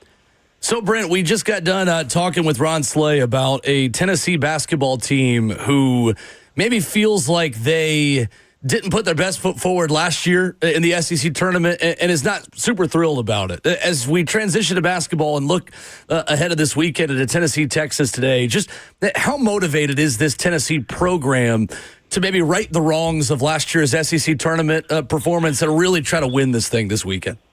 Well, I mean, I think they want to, go out and make a good showing for themselves. And as Rick Barnes said, anytime you show up to play, you want to win. And obviously, Tennessee failed to show a year ago. And, where they're mad about it was it cost them in the seeding line. It put them in that bracket with Purdue, which meant you didn't go to the Final Four. If they're in any other bracket, I think there's a real shot they're a Final Four team. So the seeding stuff is important. They want to put their best foot forward and show themselves. They'd love another crack at Auburn if they could get it. To do that, they've got to go out and handle business today against the Texas team that I think has solidified themselves in the NCAA tournament, but is certainly playing their best basketball. They've gotten healthy. Now you hope that they're wore out after how much they've played the last 2 days. But I think Tennessee wants to show themselves. I don't think you ever want to limp into the next tournament. I don't believe in the John Calipari. I mean, I understand he says they don't care whether they win it, and I think playing into Sunday on that thing can be detrimental if you turn around and play Thursday, which is what happened to Auburn a year ago, which is why coaches have issues with the schedule of the SEC tournament. But I don't think anybody wants to go out there and just lay an egg so they can get back to the house and rest for 3 days. So Tennessee wants to show well, and it starts by playing well this afternoon, and we'll see what kind of start Tennessee gets off to. They're notoriously pretty slow starting in these events, so we'll see if they can get out of the gates pretty quick today. Hubbs, you will hope with as much senior leadership that they have that they understand the assignment as far as the SEC tournament right now. That's why I kind of want to go before they get to Nashville tonight or play today. Man, how was the ceremony of senior day for those guys, Coach Barnes included, and families? Because it looked like a big ordeal, especially with them holding at the end of the game. I guess they planned on winning too. So how was that? Well, when you win, it helps. It certainly makes it better. But I mean, listen, they had so many seniors. They wanted to do it the right way. They did not want to rush through it, and they wanted to give guys an opportunity to speak. And this program means a lot to Meshack and to Ziegler in particular, 2 guys who have been here a long period of time. And those 2 guys have to lead today. I mean, because think about it. I mean, you look at, Gainey, put Gainey into that group as well. But, for Felix Okpara, for Cade Phillips, for, even Chaz Lanier and Igor, they've never seen this. They've never been a part of this deal in terms of conference tournament at this level, and then obviously what the NCAA tournament is. So the leadership of those real veteran guys who have been in the program for a while is really going to have to show up big time. You want Lanier to get off to a good start today and kind of get his feet under him, if you will, and we'll see if Tennessee can do that. Because, again, they've notoriously started slow in this tournament, whether they're an experienced team or whether they're an inexperienced team. You want to get off to a decent start today, and you want everybody to get comfortable with tournament basketball, because tournament basketball is different than regular season basketball. Because regular season basketball, you're disappointed in the loss, but you got to turn around and you get ready to play another one. Tournament basketball, you're going to the house, and it can end in an instant, and you have to have a different mentality and a different approach to that, and we'll see how Tennessee approaches that this afternoon. He is Brent Hubbs of VolQuest Sit on 3, joining us Fridays here on RKW. The War Room, a must-read Friday column for Tennessee fans each and every week. Appreciate you, sir. Good to talk to you, Brent. We'll preview the NCAA tournament with you next week. Sounds great, guys. Thanks. Appreciate it. Brent Hubbs of VolQuest with us here this morning. Brunch Hubs. I like that. That's kind of fun once in a while. I know today, basketball day, it's March. I'm fascinated with the Tennessee scheme tweaks. Mm-hmm. Fascinated by the scheme tweaks on offense. Yeah. And to see what that could be. Like he said, he doesn't reveal much. He's not going to do that. Yeah. No. Not a hypo thing. College football coaches are essentially keeping nuclear codes. Yes. At all times. Do you trust them with it? That's the question Right. you got to answer Yes, right there. I do trust them with it, Okay. but they're just not going to tell us what they are. All right. Until we see them on the You trust Eli Drinkwitz with it? 615-737-1055. Might be more Missouri fans listening this morning. Sorry, Amy Wells. Coming up as we wrap up the show, Nate Oates throwing some shade at the ACC. I don't know if you guys heard this. We'll listen to it coming up next.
Programming, It's Ramon Foss for Hiller Plumbing, Heating, Cooling, and Electrical. Man, they've been in business since 1990 and are family-owned and operated.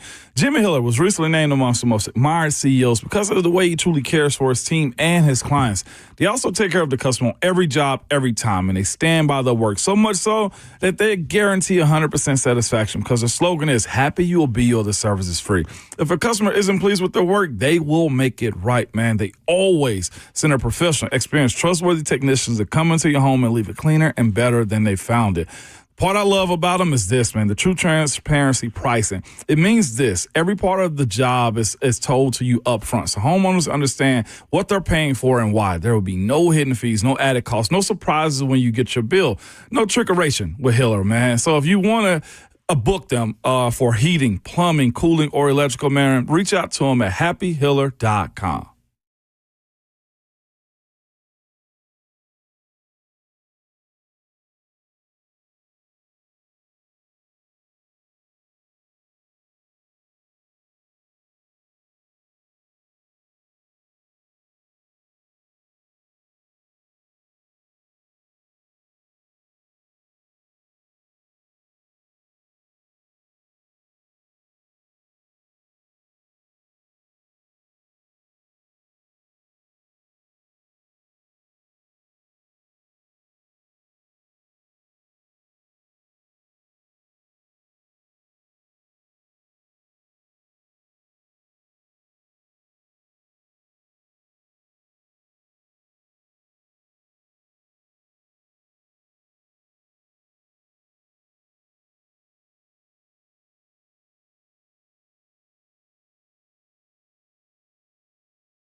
Wrapping up the show on RKW, we are brewed by Scooters Coffee. Download the Scooters Coffee mobile app today and order ahead and save $2 off your first mobile order. Treat yourself today. It's a little bit of Scooters. If you missed Ron Slay or Brent Hubbs, you can check those conversations out wherever you download podcasts. All of our conversations with VolQuest Brent Hubbs brought to you by Ascend Federal Credit Union, your financial partner for every stage of life. Nate Oates threw some shade this week. I need to hear about this. At the Atlantic Coast Conference that features teams from the Pacific Coast, that is known as the ACC. Yeah, that's true. Here is Nate Oates, Alabama basketball coach, not holding back on them. You know, we had a really good regular season. We ended up number one strength of schedule in the country again, back-to-back years. We ended up with that. So I think that speaks to the level the SEC's gotten, and then obviously how we schedule the non-conference, a combination of both. But you know, during those last 7 games that were all top 25 opponents, we had more top 25 wins in our last 7 games than every ACC school did the entire season. We had more than, in those 7 games, than 55% of Power 4 or Big East schools did the whole year. So, we may not have ended up going 7-0 or 6-1, but I thought we had quality games, quality wins to end it with a road win at number 1. I mean, he's not wrong. Well, no, he's not. He's the first that's ever going to take a shot, too. Yeah. The Count last, on him. you know, the last ranked team, Auburn, or excuse me, well, I gave it away. The last team ranked that Duke beat was Auburn. Right. It was Auburn. It's their last ranked game. Yeah, he's not lying. Yeah. He's not lying. If Tennessee plays Duke, if that is what ends up happening, be the first ranked team they maybe played since before Christmas. A little cupcake schedule is what you tell them. It's like the Patriots in the old AFC East when Tom Brady was there, Hans. Nobody to really play against is what he's saying. I love Nate Oates for that. I hated him when he stared down Meshack the way he did. I ain't going to lie to you. And his voice still doesn't match him, when he pumped up the Auburn crowd after they beat him. Exactly. Like, come on, he's an agitator. Come on, bro. He's an agitator. Yeah. This is what he does. But here's what he's also done. He's added a bigger target, too, to the SEC. He's backed it up. Yeah, he's backed it up. He has done that. I'm all in on SEC. Like, if you're going to do it, this needs to be the year. Like, I'm talking about multiple teams to the Final Four. Somebody got to do it. If the competition is as good as you say it is, there needs to be a lot of the rising to the occasion that happens in March Madness. And I think they have the teams for it. They got the stars for it. They got the coaches for it. Yeah, I mean, if you get 14 teams in, if that is what they end up doing and shattering that Big East record, there is a good chance they'll get teams to the Final Four, first and foremost, but there is a very good chance that they could have a national championship. And I know that is one thing Greg Sankey has pounded the table on. We can talk all we want about how much the SEC has improved in basketball, but until we go out and win a championship, that's what's going to say, like, we're here. We've arrived. So. December 4th, 2024, the last time Duke played a ranked team. Teams weren't even where they needed to be. I mean, in what world is the Tennessee ACC was still this undefeated. week? In what world is the ACC this week? Man. NIL. This world. NIL, this world. The coaching quality in the ACC has gone down because you don't have Jim Boeheim anymore. You don't have Roy Williams anymore. You don't have Coach K anymore. John Shire has done a terrific job with this team and has recruited it at an insanely high level. And then you got to think Miami's coach quit, Florida State's Leonard coach. Hamilton's coach retiring, FSU retiring, Jim Larinaga is retiring. I like Steve Forbes at Wake Forest, but that's not a premier program. Yeah. They just haven't. Yeah, Kevin Keith just got fired, looking like Will Wade maybe to NC State. I saw that. The pride of Franklin Road Academy right here in Nashville. I wonder if Texas, though, now that Rodney Terry's made the tournament, maybe they hold on to him. But if I'm Texas, I'm looking over there saying maybe we should go get Will Wade before he goes somewhere else and we lose our opportunity. Because you can't go get Chris Beer back, probably. Cannot. Nah. And hopefully that's not the case, but who knows, right? Who knows at this point? And especially if they pour in more money to just get more than one 5-star transfer portal guy and Trey Johnson. It's spicy. The SEC has become competitive, not just with the teams in basketball, but the coaches too. The coaches to your point. are top notch. Yeah. And that'll be interesting to see if there are conferences that try to match that next year. Can they do what the SEC has done? Well, either that or go get Dan Hurley, who said he's the best coach in league college basketball. Yeah, he said he's the biggest. I can't believe how cocky he's got. He the biggest. is so the largest. Yeah. That's the SEC anthem for the tournament. Big I love big that. plug. Yeah, that's their Perfect anthem. for the tournament. The 4 ranked teams that Duke has played this year: Kentucky, Arizona, Kansas, and Auburn. When they lost to Kansas, Kansas was still ranked number 1. Okay, and that fell down. Yeah, they got knocked out of the Big 12 tournament by Arizona yesterday. Jeez. Oh, that's hard times, man. Hard times not being in SEC school, baby. That's what I just got to say. But seriously, though, man, it's a lot of talent and just the direction of where this conference can go. Like, it can be a breathing ground for NBA players coming through. Like, each team has one in some capacity for the most part, except for maybe LSU at this point. I mean, Texas, who's closer to the bottom of the SEC, has one. South Carolina does also. And most times what we found out in football is good players want to go to good competition. They play against each other all summer long as far as basketball goes anyway. And to continue that going into a conference, or, hey, you go to Florida, I go to South Carolina, hey, you go to Georgia, I go to Tennessee. It is fun to watch, man. And not just that, the way the coaches have pushed these guys to be good. Like, listen to Ron say how the Vols are and how Bruce Pearl wants to go win the SEC tournament. All of them That's do, right? exciting. If you got a ticket, don't sell it. You need to be in that building. Well, I mean, come on, man. Everybody but maybe Coach Cal. Okay. Oh, that was quick right there. I thought you were going to say, nah. Will can't go, right? You got his number. I think. No doubt. No, I got stuff to do. You probably got baseball. You got baseball. I got a doubleheader this evening. I got an eye doctor appointment. Wishful thinking. Wishful thinking is what it is. I have it Maybe on my you phone. can. I wish you'd see Pat Adams, that eye doctor appointment. But is he probably maybe down there waddling around the floor, making bad calls, making it about him? Get your eyes checked. Yeah, he's not with us though. I love Jesus, but gosh, I hate Pat Adams. Jesus loves you, Pat. I don't. Let me just spit. He could be listening right now. Yeah. That's just going to be our new bit on this show. They could be listening. They could be listening. Doug Shows, if you're listening, you're next if you don't get your crap together. Ooh. You're next, buddy. The reason why Tennessee lost to Auburn, because he called a travel on Felix Okpara when he got pushed over. I'm not bitter. I'm literally not bitter. It's fine. I'm literally so fine.